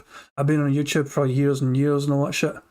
And it's just one of those things where, I'm not saying for him to get a fucking free PC off these guys, that'd be a bit overkill, but maybe they can sort out some kind of deal where he pays them some, up front, just to obviously fucking as a gesture of goodwill, but I can also say, can I get a discount and I can help promote you guys? It's like we'll support each other as local businesses and all that shit. I think it's a great idea personally for Phil. It's something that could, and it'd be a smart move in my opinion. Obviously, and then obviously the company, when he fucking does something stupid and things break and it's his fault, but he'll blame the company. I can see it going wrong easily, but at the same time, for any other content creator that kind of had Phil's size, I think it would be a solid idea. But then again, it's Phil, and he would find a way to fill it up. Okay. So basically what I'm getting is some conflicting information already, which I'm not surprised. Some people are saying you can go mid-range with a processor. Meaning, if I was doing AMD, I guess it would be considered the Ryzen 5. Or Intel, it would be i5. That would be mid-range. Some people are saying you go mid-range with that, but then you go high-end on your GPU. What you care about is your GPU, which is your graphical processing unit or graphics card, not your CPU. Interestingly enough, all right, just to let you guys know, my current setup, which of course is 8 years outdated, is using my CPU, for sure. I have an external capture card that's USB 3, okay, and that external capture card runs through OBS, and as I'm capturing and everything, it uses my CPU. It doesn't use, I'm pretty sure it's not even using my GPU. Oxworth says you can go mid-range, but I want Olympian heights of range. It's like right, Phil's actually already openly stated that he wants to future-proof the hell out of this setup. He does not want mid-range. He does not want anything that's that old. He wants to get the absolute best of everything possible. To fucking make sure he doesn't have to worry about this again for another decade. He does not want to have to worry about opening up his machine for 10 years once he has a brand spanking new PC. He just does not care about having to tinker with things. If he gets something mid-range with things that he could, update himself, he does not want that. He does not want to actually have to update things himself on the fly over time. He doesn't want to add any drives, add any RAM, change anything. He does not. He's scared of doing that because he's not educated now on the how computers are, and he was scared of breaking shit. And that way, he wouldn't be able to blame anyone because it'd be all on him. There's no way Phil is going to accept anything mid-range. All these emails of suggestion, mid-range crap is not going to work. He needs to get the absolute best of the best possible. He will not accept anything less. And as obviously, as I'm saying, because he wants the best of the best, it is going to cost a lot of money. But don't worry, it's not going to be Phil's money. And hey, it's not going to be our money either. It's the fucking idiots in this chat that are going to have to fork it up. All right, I don't know how this was set up. This is all set up 8 years ago. But that's what I'm thinking is that's how I'm doing it now. And I'm not saying that my next setup would do the same at all. I don't know. Already, now we're just talking about, literally we're talking about step one. the first part of the PC, and we already have disagreement on what I should do. Should I just go mid-range and then go all out on the GPU? Or do I need a better, more powerful CPU? If I were literally doing right now, from my own knowledge, I would get a more powerful CPU because my CPU is doing all the workload on my PC right now. You see?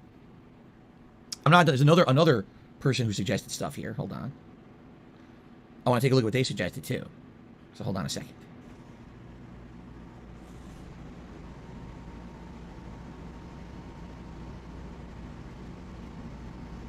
Okay.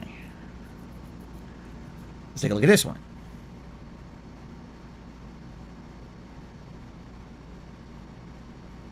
This person also suggested a mid-range CPU, a AMD Ryzen 5. Yep.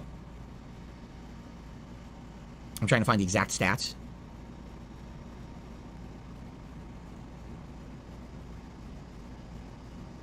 I don't care about your... Here it is. AMD Ryzen 5 5600X, 6 core. So this is the same one the other person suggested, actually, right? So immediately I'm being told, don't get the Ryzen 5, you will regret it. Oh my God. See, now do you guys understand? All right? Do you guys understand the complexity of doing this as a content creator? And do you understand why that person wrote me an email earlier this week and they said, Phil, do not rely on your audience to tell you what to get. I behoove you. I've seen other content creators do it and they all end up disappointed. You see? Oh my God. Good Lord.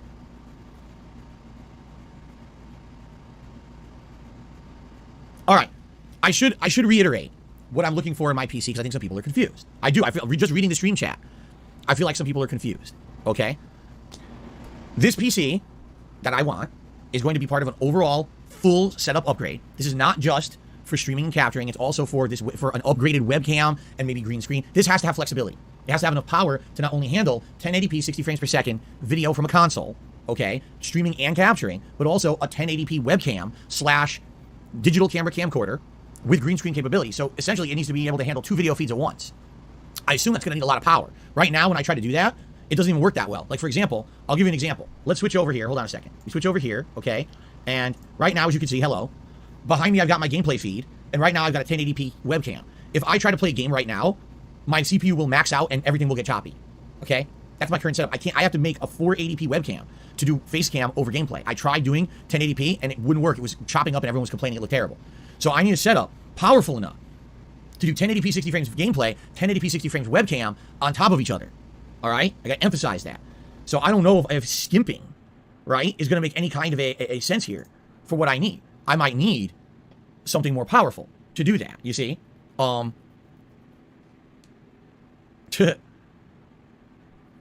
I don't know. That's what I'm saying. But I do want to emphasize that this is not meant to be a gaming rig because I think some people are getting the wrong idea. I'm not trying to buy a gaming PC. Okay? I don't want a gaming PC. We talked about this the other day. Okay? We actually talked about it yesterday. So in 2014, I bought this PC. It cost me $3,000 at the time. $3,000 for my current PC. All right? The idea was that I was going to be able, out of the box, to play a PC game, capture it, and stream it at 1080p 60 frames per second. Okay? That never happened. I tried doing it. It lagged, it chopped up, it looked terrible. Then I started doing console gaming. Okay? And that worked for the most part. But then when I started instituting things like face cam and the like, that's when I started seeing my limitations, you see? So I definitely, this time around, I'm looking for a PC. Again, I got to emphasize, I'm not caring about gaming on it anymore. Why? Because for 8 years, I didn't do PC gaming, and I didn't miss anything. We actually had this conversation yesterday on the Level 1 podcast where people were like, oh, well, actually, when people make the jokes about PC master race and all of that, oh, they're not actually saying that you're missing out on games. What they're saying is you're missing out on the best quality. You can't play games in 4K on a console, and you can't do this or that. And you know what I have to say to that? I do have a very honest response to that statement, okay? You ready for it? I hope that you're ready for it. Bullshit. Bull fucking shit. 8 years ago when I bought that PC for $3,000, everyone was like, oh, you got to get top of the line because you're really missing out. You're missing out on so many games that are PC exclusive, and you're just going to really be behind the times. Everyone who's in the know of content creation plays games on PC, and if you don't play PC games, you're really missing out, man. And now all of a sudden, here we are 8 years later, and the narrative has changed to, oh, we were never talking about that. It was more about playing it at the best quality. Oh, fuck off. That is such bullshit. That is the complete opposite of what people said 8 years ago. Just that people changed their tune, because in the last 8 years, haven't you noticed, there's almost no PC exclusive games besides maybe strategic-based combat games like, XCOM variations and shit. Outside of that, name me one PC exclusive game that I missed out on and did not play, and it really, really was a huge loss for me because I didn't play it. honestly.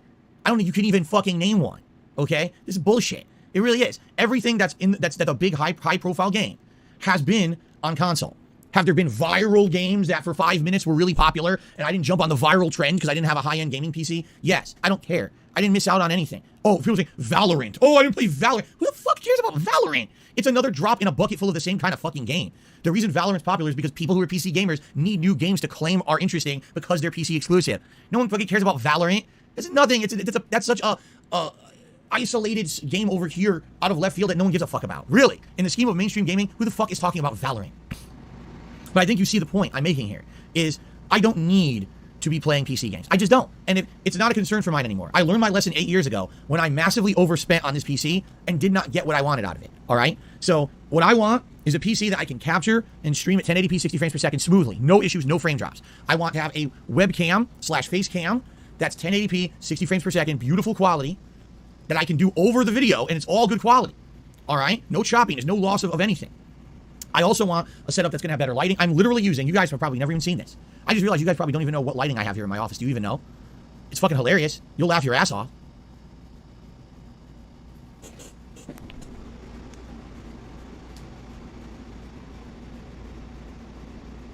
That's my lighting. Look at it.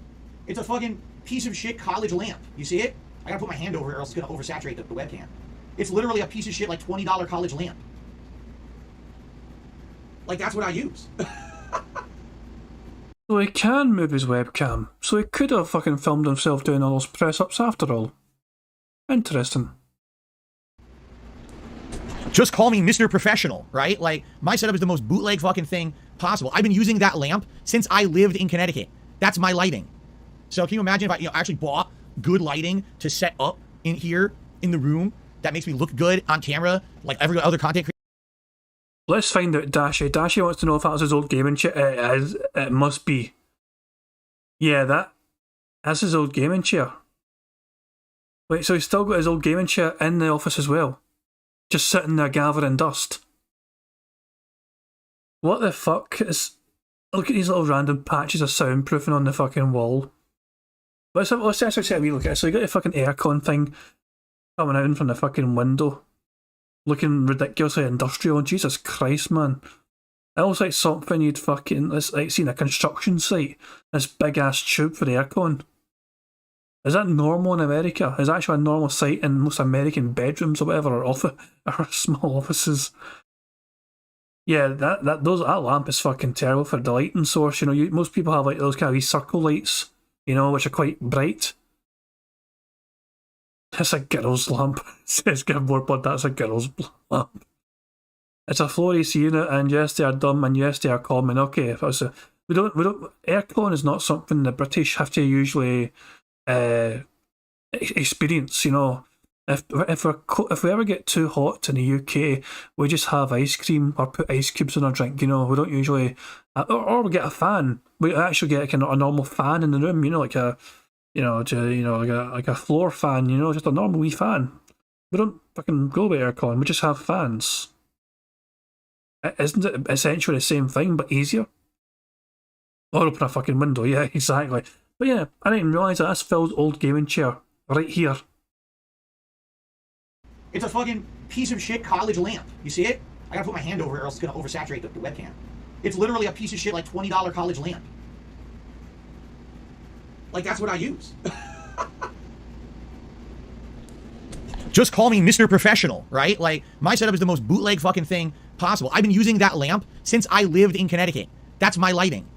So can you imagine if I actually bought good lighting to set up in here in the room that makes me look good on camera like every other content creator? Because let's be honest, you take a look at it like, oh my god, look how professional they look. It looks like they're movie stars and shit with the fucking cameras they've got set up. Phil barely looks human. I look like Super Mario from fucking Super Mario Brothers on the NES. I'm so pixelated.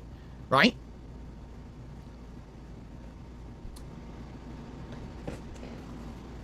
Right.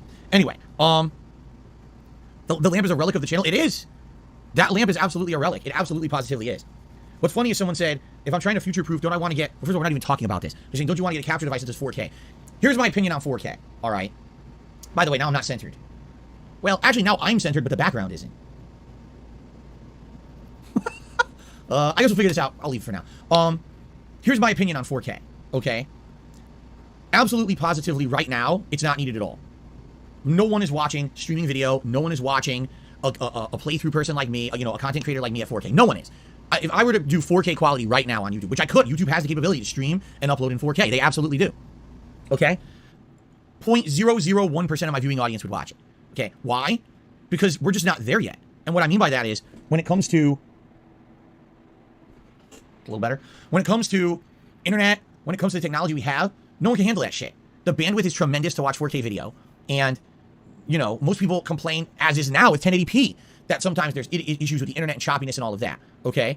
Now, I'm not saying that 4K isn't the future. Who knows what's going to happen? But in my opinion, to hit 4K quality, we have to have a major internet infrastructure upgrade. The current internet we have, especially in the United States, cannot handle 4K. It just can't. It's not good enough. Okay? I'm not saying eventually it won't. I mean, who would have thought that today we'd have insanely high quality video streaming like we have now? Just think about in the 90s, did you ever think we would have today what we have now? Of course not. No one would have ever seen the future like this. So it's very well in another 10, 15 years perhaps, maybe we'll have giant technology upgrades, everything will change, and now all of a sudden, we'll be able to handle 4K video everywhere. Right now, it just ain't there. And, am I looking to future-proof? Yes, I am looking to future-proof. You're correct. Am I looking to future-proof for 20 years? No. No PC lasts 20 years. I'm shocked this PC lasted 8. So what I'm looking at is something that's going to last hopefully 5 to 8 years. I don't foresee in 5 to 8 years 4K video becoming the standard. I just don't. Maybe we'll have incremental upgrades, but I definitely don't think we're going to be there. So I'm not too worried about that. Like I said, for me, right now, I just want to fulfill the promise that consoles promised us like 10 years ago. 1080p, 60 frames, silky smooth. And then I want this to look good. What we're doing right now with the podcast, and when this becomes a webcam or a face cam for gameplay, I want this to look really good. And then I want the flexibility that maybe I could have like a pop-out green screen behind me, and I could do green screen stuff if I so choose. Not that I would do it all the time, but that if I choose to do so, I have that option. Right now, I have 0 options. I'm incredibly limited with what I can do. Okay? So, that's what I would say. So, No. The thing is, so he wanted a green screen before, and I think he used Patreon to get it, because there's a Patreon goal to basically get him to buy it. And so Phil, when the goals were hit for him to get that shit before the green screen and all that crap, and so he got it. But this dumbass bought a ridiculous size green screen that would only fit in his garage, and that was even when it was like folded up. He bought like some kind of cinema, like actual movie set size green screen. He bought something that was ridiculously sized, not realising what he was fucking spending his money and buying. And so it went to waste, and he ended up getting rid of the fucking thing. So he wants to get another green screen again. Even though he had one before, but his stupid ass bought the wrong size, and bought like some kind of massive industrial size green screen that fucking professionals use. Like legit professionals on a fucking movie set, and not just some random YouTuber in their fucking office. This motherfucker had a green screen, but he didn't know what size. That's what I'm saying. He is so clueless. He's going to keep repeating the same mistakes. I bet he'd fucking buy the wrong size one again. Got Elgato green screen at Argos, £150. What a pussy he is, says Scottish Troker. Yeah, it doesn't cost a massive amount of money to get a green screen. You don't even necessarily need a green screen. Technology has gone so good these days where it can actually remove the background for you. It can actually identify you as a main focus on a webcam, and it can remove the background for you. Meerkat has demonstrated this before. When he's done facecam, thankfully doesn't do it anymore. I say thankfully, that's a bit cruel. But Meerkat used to do it all the time. He went and demonstrated before for Phil. Like, I can just make myself, I don't need a green screen. I've got a thing in my webcam, so it can actually just cut out the background. It's a start. It's for sure. I cannot see Phil doing this. I really can't. I can't see him getting a fucking green screen anyway. All I can see him doing is getting a better computer, a better webcam, a better light, and that's it. That's essentially it. No green screen. So if you're saying to me, okay, you should get a mid-range processor, okay, mid-range, because it should be the GPU that's doing all the work. I'll counter that, and I'll say, if you're just talking about capturing and streaming the gameplay video, okay, but what about when you factor in, I want also really high quality, face cam, webcam for the podcast, for the face cam over the gameplay. You're talking 1080p 60 frames over 1080p 60 frames without any frame drops. Now I think you're getting into the territory of you probably need a better CPU. And again, I'm just guessing. I could be completely wrong. All right. All I'm going off of is my own experience here, where I know I can't even do 1080p webcam right now when a game is on. Everything chops up. Okay. No, JJNS06 says, a month ago, you changed your settings on your webcam, it looked better, now it seems you reverted back to the lower quality setting. No. Okay. Okay, here's what happened. A couple different things, all right? there's a setting on the webcam, okay, and it's called right light. And what it tries to do is auto adjust colors and light. When I click on that, all of a sudden the webcam becomes choppy and a piece of shit. I can't use that. Okay, I don't know what it is. It's some software thing. It's garbage. I tried turning my webcam on 1080p, which is widescreen like you're seeing it right now, and I tried doing that over gameplay. Now, at first I did it over my React content. If you remember, I was 1080p when I reacted to the Down the Rabbit Hole video for Wings of Redemption. I did it for my own Down the Rabbit Hole video, and I even did it for the John and Howard video, correct? That works, and the reason it works is because all you're doing is you're watching a static video, and there's not a lot of motion or anything in it. But the moment that you start doing that 1080p over gameplay, I tried it for a few days, and all that happened for 2 straight days. My videos were choppy as hell, and everyone complained and said, nah, this is not good. You basically need to go back to your old webcam 480p. And that's what I did. So now my webcam, when I'm playing games, is still 480p, so that I can still get, you know, not choppiness. And even then I still get choppiness. All right, don't get me wrong, I still get choppiness, but it's only in really high action situations. For the most part, the games I've been playing recently, we're not seeing that kind of choppiness, okay? So, I don't know what you mean by, oh, you upgraded your webcam settings. I mean, no, I didn't. What I did was, I did notice that I had it on auto zoom in, which I've now disabled, because I did have it like auto zoomed in, which is digital zoom. Digital zoom is shit. Do you guys know the difference between optical and digital zoom? I'm just curious. So, yeah, see, I'm zoomed all the way out. Here's digital zoom. See that? That's digital zoom. And I'm zoomed all the way out now. Optical zoom means that you have a camera that has a lens that physically moves in and out, creating zoom on a shot. When you use optical zoom, you do not degrade the quality of your video or picture. You get the same quality no matter what. Even if you're zooming in and it gets closer or bigger, it's really good quality. Digital zoom is fake. It's not real zoom at all. All digital zoom does, it cuts the border off of what you're looking at and blows up the middle. So when I'm doing digital zoom, I'm not adding any new pixels or anything to the video or audio. All I'm doing is getting closer to what's already on the screen. What happens when you get closer to a picture? It gets more blurry. So I had this webcam on digital zoom by accident, and oh shit, I turned it off, and now there's no digital zoom on it. So you're seeing the highest quality that this webcam can possibly do. That's the difference here. Okay? All right. So today, our discussion on the Level 1 podcast was about a processor. And essentially, here's what we learned. For AMD, it's called the Ryzen series, and you could get like Ryzen 5, which is mid-range, Ryzen 7, that's a step up, and Ryzen 9 is like top of the line, right? And then we learned about Intel side of things. There's like i5, i7, i9, those are their cores. And i5 is more mid-range all the way up to i9 12,000 series or whatever. What I'm being told is that, yes, I could skimp on the processor, and I could put a lot of the load on the GPU, all right? But some people seem to be under the impression this is a bad idea for what I want to do. That if I want to do full 1080p 60 frames, both the video and the webcam, and not have frame drops and no issues, that I'm going to want to have a high-end processor, okay? Now, who knows? Who knows what the truth of the matter is? At least I learned something. I don't think we have a definitive answer yet, but at least I got a small education on processors, all right? Perhaps tomorrow we'll do something new. Maybe we'll do the GPU tomorrow, all right? Like I said, this is going to be a very slow process. This is going to be step by step. Every day, all right, we learn a little more. So you see, now people are arguing, they're like, okay, you don't need the highest end processor, but do not get mid-range, you see? Okay. I think it's time to do shout-outs. So, our first shout-out for today is from Brian27, who re-upped his membership for 2 months. Says, what's up, fellow? All is well, 2 months. Let's go. Thank you to Brian. Thank you for the ongoing support. J-Dog did a $2 super chat. Says, rebrand to Darkseed DePhil when? Maybe I will. Maybe I'll be Darkseed DePhil. Or no, Darkseed Defil. Excuse me. Mr. Dick says Darkseed Defil. And then he says DePhil, but maybe it's Defil. Spartaneous1 did a super chat saying, maybe during the next React event, you can consider watching the original Andy Dick cameo video over 6 minutes long, laughing out loud. Yeah, probably. I don't see why not. It seems innocent enough. It's nothing negative. He has no idea what he's talking about. He's rambling. It's really funny. So maybe I'll do that. It's a good suggestion. And then Spartaneous1 actually became a channel member. Thank you for that. Wicked Grom is here. Did a $5 super chat. He says, take Ricardo's PC. Tell him to relax his, but seriously, he's being genuine. Rick is a man. I do not question Rich from Review Tech USA. I look how he's from Review Tech USA. Rich is Review Tech USA. I don't question that he's trying to be nice. I don't. But my thing is, I don't want to accept a PC that maybe isn't going to be able to do everything I want.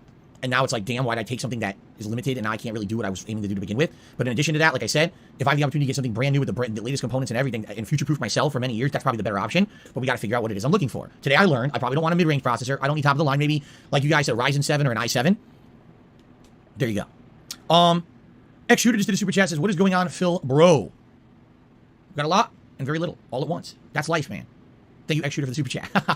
Today we were doing a little bit of education on PCs. Spartaneous went to another super chat and says, what did you like and dislike about that intro? Should I extend it? Wow, excuse me, that's absolutely disgusting. I like it. What do you guys think? I guess here's the question. What do you guys think about that intro? For those who saw it. I'm sure many will see it now on demand. Would you any feedback for Spartaneous One on what he can do for this intro to improve it? Should it be longer? Should there be more of Mr. Dick? Right?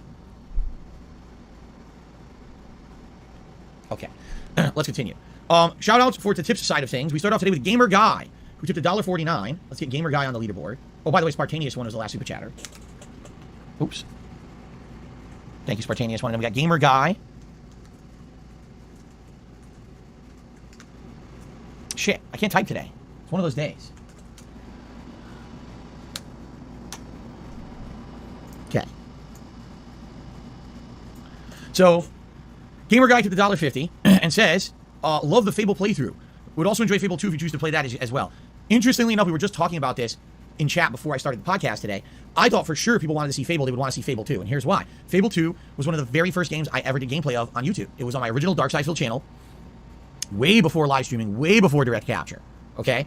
I didn't even do a full playthrough. I basically did like excerpts or highlights of my playthrough of the game, which was fun. People liked that at the time. It was something different. And I've never gone back and actually played a full playthrough of the game at all. All right? I thought people would want to see that. However, in the nominations for Viewer's Choice, more people nominated Fable Anniversary. So that's what we're doing. You know, I'm playing what people nominated. It's Viewer's Choice. I got to go with the viewers nominated. I'm not saying we would never play Fable 2 again. I'd be interested in it, but no time soon because we're already playing Fable Anniversary. So, okay. Xi Jinping. Timmy, $1.50. He says, I have a custom 3,000-pound CyberPower PC. It's very good. The PC they sent me had a dud graphics card in it. I emailed them. They apologized, sent another graphics card and a free set of headphones. That's nice. I mean, it sucks you had a dud graphics card, but that's nice that they did that. My PC is a CyberPower PC. Yeah. I never had an issue with the PC. Like, it's great. I mean, just think of this. I never in my life have I owned a PC that I used as much as I've used this PC, and I've used it daily for 8 years, and it's still working fine. That definitely has something to say about the quality of the PC they built for me, you know? Suckle Puckle. What a nice name. Timmy, $1.50 says, when you leave the house, are you like a vampire and do you begin to burn? Ha ha ha. No, when I leave the house, I'm like a vampire. I begin to just suck the blood of everyone I see on the street, and I convert them all into my thralls, and then we go into downtown Seattle, and we destroy as many Starbucks as we can find. Excuse me. Snow Carl, thank you for the $1.50 tip. He says, your long-term financial woes have been well documented. Do you see light at the end of the tunnel soon? You think you'll be in the near future, reach the point where you no longer have to keep your finances super strict and tight? I don't know. The thing is, you know, with the kind of business that I have, it fluctuates. It does, okay? It does. It goes up and down and all around. Sometimes I have a string of really good months where I'm making good money on YouTube, on things like ad revenue, memberships, super chats, super stickers. I'm getting good tips, and then sometimes it slows down. You know, right now, I'm kind of middle. I'm not slow, but I'm not good right now. That's why things have been kind of tight recently. With no new releases, it's very hard. Being honest, you know, with the new releases essentially make things easier, and then when they slow down, so does the support. And there's nothing you can do about that. That's not me blaming anyone or complaining. It's just a natural thing with the kind of content creator that I am. All right. Now, there absolutely could be in the future a way to alleviate that. When there's less new releases, I lean more on variety style of content. I just started doing things like React content, right? So you see what I'm saying? It could definitely change in the future. I can tell you this, the channel is growing, all right? And hopefully within a couple of years, the channel will continue to grow, all right? I personally don't have credit right now, right? I mean, it was just a little over 2 years ago, I declared bankruptcy. Bankruptcy is something that lasts 7 to 10 years, and then financial institutions start to maybe give you a chance again. Perhaps in many years, I could do something like try to refinance my home, right? And use some of that equity in my house to do things like, you know, finance shit, which I can't do because I have no credit right now, you see? And I'm not going to have credit for at a minimum at least another 5 years, you know? So it's like kind of hanging in there, trying my best to make this channel work and grow and improve and branch out from what it is, right? And then kind of hang in there until I get to a point where I can maybe do something, you know, that has nothing to do with this business, but it would help me to get back on my feet financially. I just think that, sadly, there's nothing I can really do about it right now. You know, doing my best to hang in there and keep things going, go in a flow. It sucks because there are weeks that are incredibly tight when there's nothing I can do about that, you know? And I've kind of come to accept that. It sucks, but what can I do, you know? All right, anyway. Any other final questions or anything, guys? Any other final topics to discuss? Or are we good here? What's up, guys? What do you guys think? Any final questions? You want to tag me with a question in stream chat or anything? Yeah, I got allergies today. My whole face is itching. My mustache here is itching. Everything on my face is itching. You might notice I'm touching my face a lot today. When my allergies get bad, my face itches. And it itches like crazy today. It's annoying me. Plum Girl says, would I consider doing separate scheduled streams for the PC discussion? No. I really don't want to do a whole stream about it. I think bringing it up into little mini, like, half-hour discussions like we did today over a period of time is the way to go. I really don't want to do a giant 2-hour discussion about PC shit. I'll probably fall asleep. I'm glad you're feeling better, Jay. I'm glad to hear this. What's for dinner today? You want to know the truth? So yesterday, my wife tried a new recipe.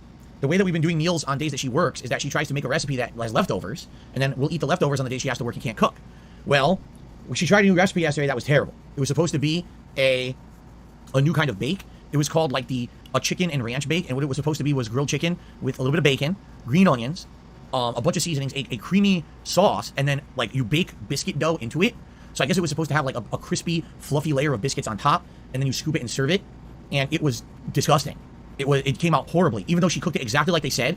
The biscuits were only crispy on the very top. Underneath, they were completely gooey and disgusting, and we were both trying to eat it, and we were like, ooh, like this is not good at all. So we barely had any of it, and that was supposed to be my leftover for dinner today. So I might have a sandwich. I might just make myself a sandwich for dinner. I don't even know. I honestly don't even know what I'm having for dinner right now. It's like the last thing on my mind, quite frankly. I'm not really thinking too much about it. It sucks because on the flip side of that, the day before, she made homemade meatballs that she baked in the oven. They came out amazing, and we have extras, and I'm having that as leftovers over the weekend as well, and I can't wait to do that. It's just that I can't really do that today. Today I'm kind of a rush. Today's the day when I have to do a workout and shower and do other things between my streams, so I don't have really time to cook today. That's why it was supposed to be like a quick leftovers day. Tomorrow I think I'm gonna make pasta, and I'll make pasta with the leftover meatballs, and that's gonna be like really, really good. So, okay.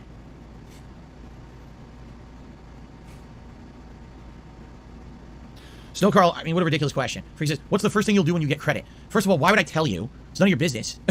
And how would I know? I mean, we're talking, I'm not even exaggerating, probably 5 years minimum. How on earth would I know what's going to be going on in 5 years, right? I can't answer questions like that. It's ridiculous. Okay.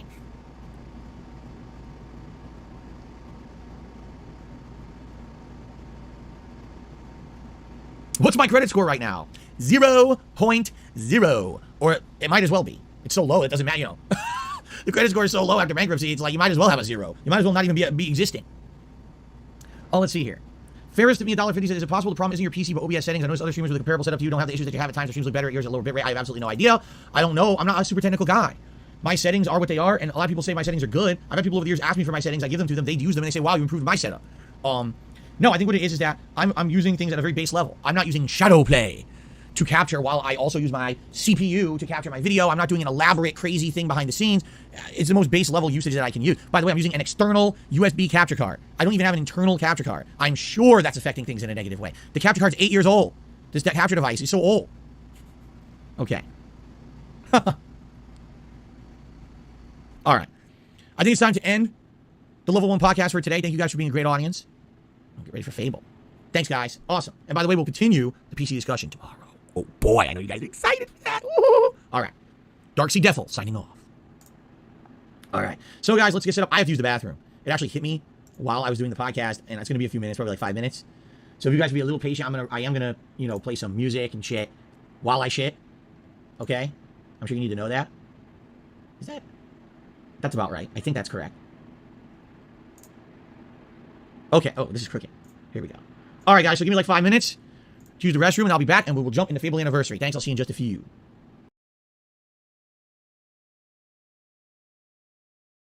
You've got to be fucking... Ow! Okay, fuck your film music. Okay, we're actually live right now on this fucking thing, and he's still away. We're not finished playing bingo. This has been a very strange bingo, really, because he's not... Unless we've missed things. It is quite possible we've missed things, you know. I keep thinking he might have done something, but it turns out he hasn't. I've not seen anyone else bring it up, so... But I don't. He's not mentioned Twitter at all. It doesn't look like he said, you know what I mean. He's not said, here's a deal. He's not said behind the scenes, you know, he had so many chances to. And it's been a low tip as well. He's only got $5 in tips. So if we go full screen... Oh, that's the wrong thing, I'm sure. That's the bingo card in paint. That's what I was meaning to show. It's like, oh no, you saw the whole bingo card. It's like, it's the same thing. But there we go, this is a $5 in tips down here. Oh, you can't see the mouse again. That's so strange why you can see the mouse in some places but not others. But you can see for yourself, $5 in tips. So we're $10 short, which could happen. Now, for all we know, he got tipped while Phil's been away in his piss break. Let me scan the thing. Nah, I don't think he's had any tips in between him going on break. But yeah, guys, the bingo's not over. We still might get a few more, but so far I've only had one bingo. This has been one of the slower bingo cards, I must say. It's a strange one. That's what I'm saying. Phil is unpredictable. Well, as predictable as Phil is, he's so He's so unpredictable with his predictability. As if that makes any goddamn sense. I mean, let's just like, let's just look at the goddamn bingo again. Everything we've got in it. Oh, this is not full screen for some reason. Was that? Hang on, was that the same for the browser? Or did the browser? Yeah, browser's full screen. It's just, it's kind of weird. My notepad file is not all full screen, so let's just change it to get over here. Get over there.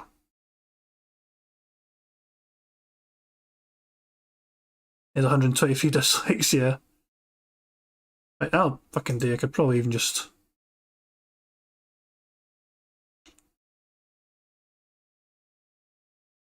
fuck it, I'll fucking do it anyway. I'll do it. You can see the fucking bingo card anyway.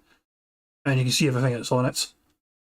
Everything on this bingo stuff, on the full list of bingo terms that we have, everything there, I would say you can expect to happen on the average DSP stream.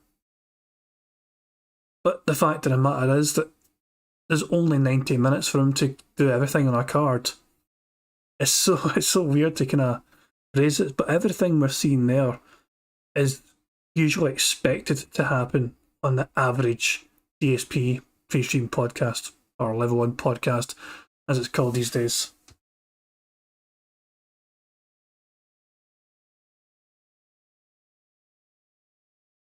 Ah well. I think I've been quite unlucky with the bingo. He didn't say Twitter, he didn't talk about detractors or trolls. I really thought he would have. But no, not happened. But we're still playing, keep in mind, we're still playing. Until it hits record on gameplay, we're still playing bingo. And he might get a $10 tip. He might say, here's the deal. He might say, behind the scenes. He might say, you know what I mean. He might randomly play the sound box. Was it involved in the choices equals sucky bingo card? Dashy, you might have a fair point, son. You might have a fair point. I'll tell you what, Dashy. You pick tomorrow's bingo fucking card. Here's one for you, Dashy. You pick the word or phrase or action, and you also pick a number. That way, if it's not 25 out of 25, we can blame you. Sound good? 1 minute mom will turn up with a tip behind the scenes. Yeah, aye, eventually. Fucking halfway into the day stream. That's when and bingo's miles over. So we're going to get a great bingo tomorrow, guys, because Dashy's... To be fair to Dashy, he usually does pick some really good stuff. Dashy's cards are usually high 20s, let's be honest here. You're likely to get several bingos from a Dashy card. So I'm actually, that's quite, I'm quite optimistic, put it that way. I think we were just unlucky today. Yawns is a new addition. But by the way, we're still waiting for Phil to come back. Fucking garbage tier music playing. So how long's Phil been away for? Phil's been away for about 8 minutes now. He's been on his break for 8 minutes. So we're just patiently twiddling our thumbs and waiting. Have we got Phil make some stupid noise on the list? Well, let's go back to the list here, shall we?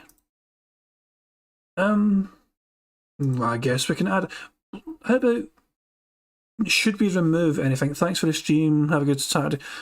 Cheerio, Urzael. Hope you have a good weekend. And maybe see you tomorrow at some point. But I'm glad you enjoyed.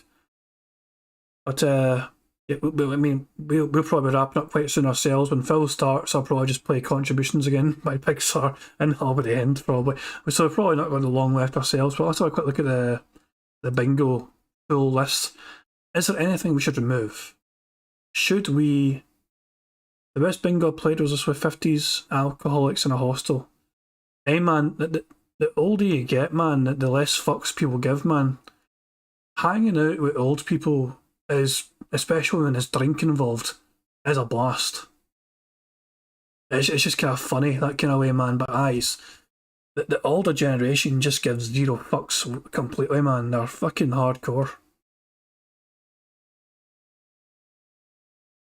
But yeah, so I'm going to add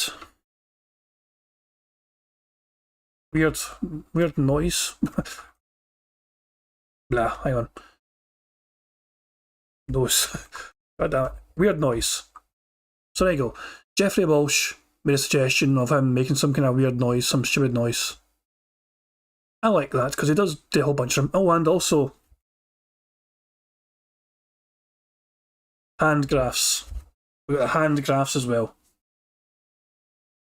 Do people want to remove anything though? Do people want to remove him chewing his nails randomly? Do people want me to remove yawns? Do people want me to remove him saying, that being said, for example? Or you know what I mean? Is there anything on this list people do not like are allowed to have usernames, or is it cheating because he gets annoyed at Snow Carl every other stream? You know what? Fuck it. He's on a list. We'll include him. We'll include Snow Carl. Fuck it. Why not?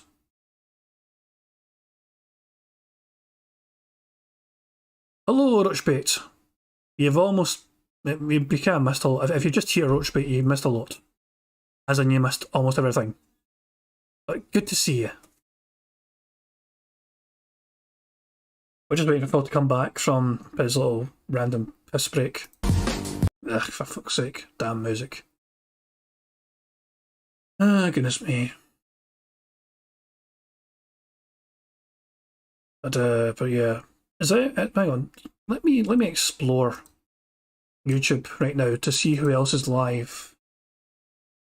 Meerkat stopped being live. I guess he tapped out. No, technically the pre-stream is over. He actually ended literally 37 seconds ago, Meerkat.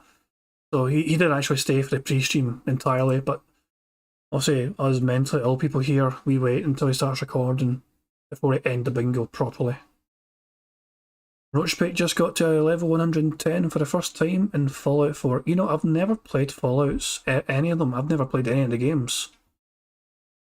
And they always look interesting to me to play. Like, I've seen like fun videos with guys just like going crazy, like with the loadouts and all that shit, and they kind of how they play the game. You know, like they'll have like 10 luck, and they'll have zero, like 10 strength, 10 luck, and like 0 stamina, or something like that. It's kind of some of these kind of funky ass, like kind of different levels that they'll have, and they'll just have some mad experiences. I'm definitely missing out for sure. Maybe I can play it sometime. You know what I mean? Like, there's nothing stopping me from fucking playing it as a gameplay stream. Like, I'll be finished with GTA 5 at some point when I'm doing the Chaos mod for it, but I can definitely go back for some older games and enjoy them. Run around sorting out raiders. That's what I'm saying. Look, as I said, I've never played any Fallouts ever. But I've heard a lot of good things about Fallout 4. Yeah, it does look quite straightforward, especially if you kind of play it in the style of shoot the fuck out of everything that moves kind of, you know, mentality. But I do like quite the open-endedness of the game, where you can... I mean, I know the general idea of the game. I've seen several playthroughs of the game, so I know there's different factions and all that. You can have different endings. You can side with one kind of faction or another and all that shit, so it can really dictate the outcome of the game. But that's what I'm saying. As a Scotsman that likes other Scottish YouTubers, you know, Big Mooney played Fallout as well, and he had like he named his character One Ball McGraw. Oh, Phil's back. He just shot the fuck out of everything. But let's try and play some bingo and see if we can win anything. So go back to here and unmute the fucking thing. Buddy, I'm back. Sorry for the... Here we go. Okay, everybody, I'm back. Sorry for the delay. I not only had to use the restroom, but as I told you on the pre-stream today, I was basically having a lot of allergy issues.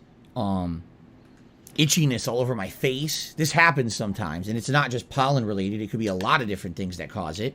But I had itchiness all over my face, some on my arms. Like, all right, let me just wash my face and my arms and everything. to try to stop it. I even got some anti-itch cream I put on my hand because my hand was itching me. And I'm like, well, hopefully whatever it is causing it, you know, will not be as powerful soon. Because it's really bothering me. I just kept touching my mustache during the pre-stream, and it just made it worse and worse. My face kept itching. It still itches right now. It just kept itching. I'm like, oh my god, I hate this shit. I seriously hate it. All right, you guys ready to jump back into Fable Anniversary? I hope so. Sorry for the wait. Gut says he's been using his new Nintendo Switch OLED for a day. All I can say about the console is it's fun. I'm having a good time with it and proud owner. The Switch is a fun console. There's a lot of great first-party stuff on there. Yeah, I know. Third party, I don't know. I haven't played a lot of third party on there. First party stuff is quite good, and especially if you have like the Nintendo Online service, you can play a lot of classic games on there too. It's quite neat. Okay.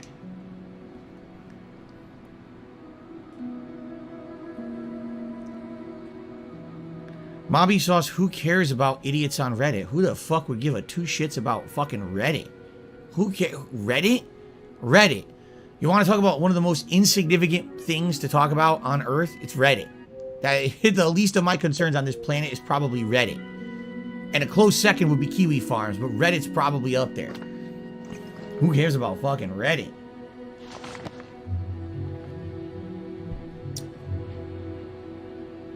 Okay. But by all means, let Reddit users link all my videos, come over here, try to crap on them, fail miserably on leaving any comments or any kind of negativity on them, but give me artificial views. I mean, hey, anytime you want to boost stuff on DSP Gaming, come right over, Reddit users. You fucking geniuses. Okay. Are we ready? Oh, I need to lower my camera because I'm blocking the combo meter. I remember this from when I played this 2 days ago. Hopefully now I will not block the combo meter.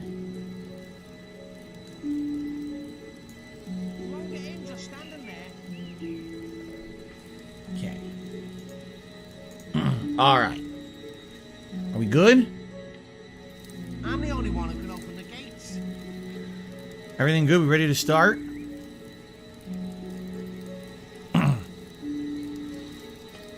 need to speak to me to get in.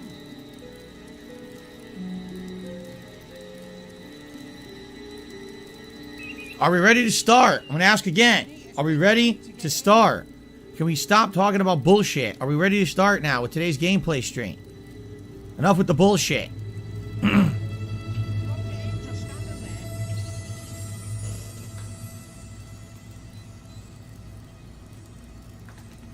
Hello? Hi guys. I'm here. I'm ready to stream. Can we Hello?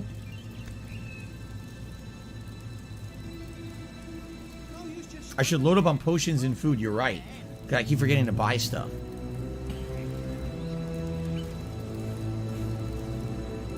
Alright, are we good? Can I start now? Hello, Malcolm. How are you? Alright, let's begin. Hello, everyone. Okay, that's the end of Bingo, but you guys really should see what Phil was like there, because I'll say webcam. You can see the webcam. Let me... I swear this is not full screen. How the fuck is this not full screen? How do... The thing is, I accidentally can't delete this, so I had to re-add it. So, stretch the screen. How's that? Is that... Fuck it, I'll do. But you guys should really see this, as I said. Oops, I fucking pressed the wrong thing. And welcome back. Shut up, Phil. So, Phil being very toxic. I'm the only one who can open the gates. Everything good? We ready to start? You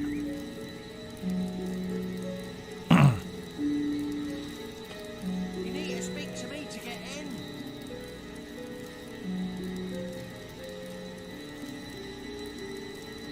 Are we ready to start? I'm going to ask again. Are we ready to start? Can we stop talking about bullshit? Are we ready to start now with today's gameplay stream? Enough with the bullshit.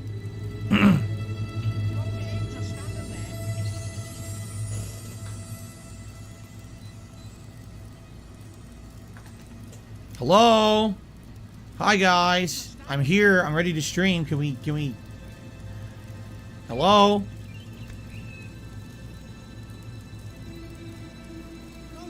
I should load up on potions and food, you're right.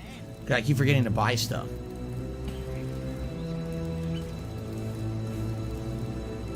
Alright, are we good? Can I start now? Hello, Malcolm. How are you? Alright, let's begin. So that was how Phil, right before he starts a riveting, you know, out of gameplay of his viewers, that's how he starts it in such a positive and fresh manner. What the absolute fuck?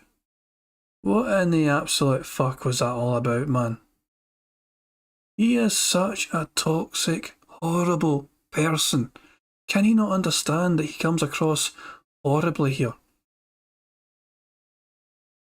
I mean, as long as he gets his goddamn contributions, isn't that the main thing? If he hates it so much, just turn off chat. Exactly, Viking Gaming. What did I miss? It literally happened like a couple of minutes ago. He's literally just started gameplay, which means the bingo's over, Tony. But Phil was just being his toxic self. Like, he was ready to begin gameplay. But his chat were talking about things that were not directly related to him. And so Phil was just kind of sitting in a huff there going, hello, are you ready to begin? Are you ready to pay attention to me and begin? And all that shit. It's just kind of, he's actually waving. It's like, hello guys, are you ready to begin the game? So fucking weird, man. Once he started going into PC talk, I had to tune out for my sanity. I mean, I can show you very quickly. It'll only takes like a minute or two. So, here we go. I forget his damn chat is at a gulag. Yeah. One more time in case you missed it. This is Phil's Toxicity on show right before hitting record for YouTube mode.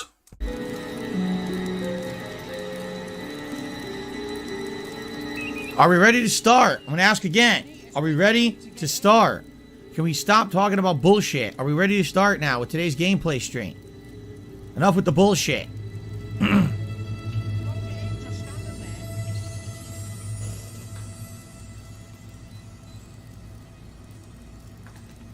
Hello?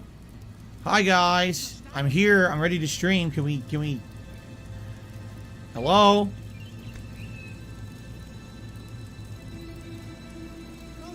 I should load up on potions and food, you're right. I keep forgetting to buy stuff.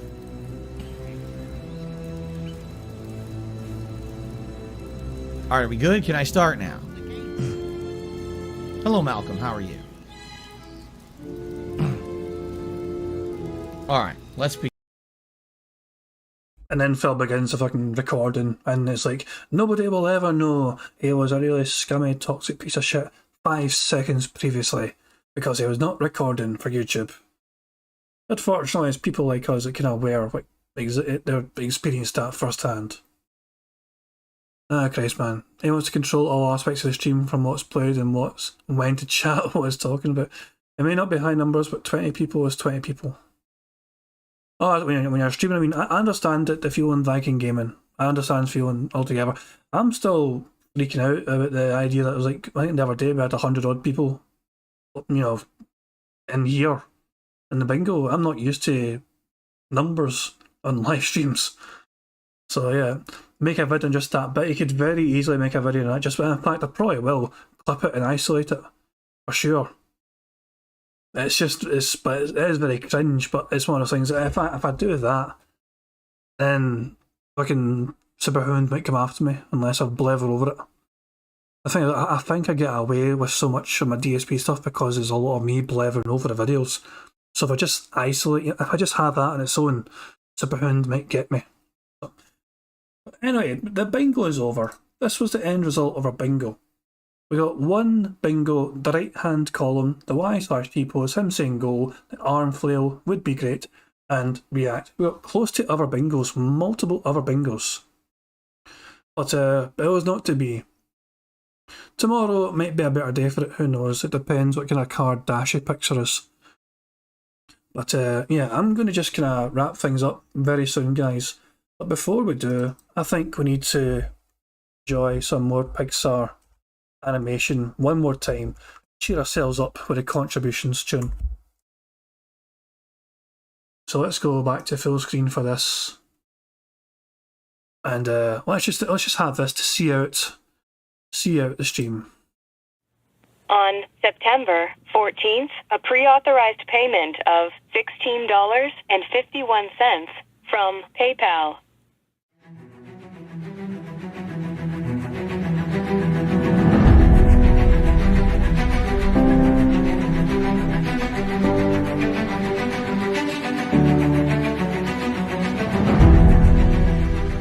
All right, Luna Mills has tipped me $1.30. It says, I'm back. What's your favorite type of shower? When you're showered in money. When you go outside, all of a sudden, greenbacks start falling from the sky. And you raise your face up, you're like, oh, you start dancing, you go, oh, money, money, yeah, yeah. All right, I don't know what the hell you're talking about, but thank you for the first tip of the day.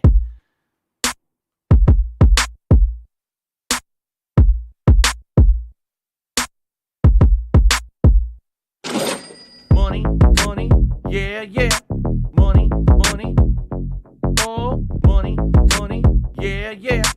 Money, money, money, money, yeah, yeah. Money, money, oh, money, money, yeah, yeah. These contributions are mandatory. Money, money, yeah, yeah. Money, money, oh, money, money, yeah, yeah. Money, money, money, money, yeah, yeah. Money, money, oh, money, money, yeah, yeah. These contributions are mandatory.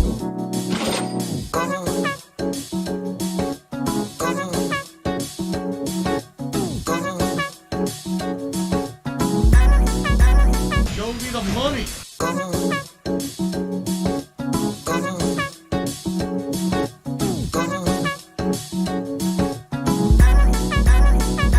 Free. Money, money, yeah, yeah. Money, money, oh, money, money, yeah, yeah. Money, money, money, money, yeah, yeah. Money, money, oh, money, money, yeah, yeah. These contributions are mandatory. And it's gone, just gone like that. In an instant, fucking gone.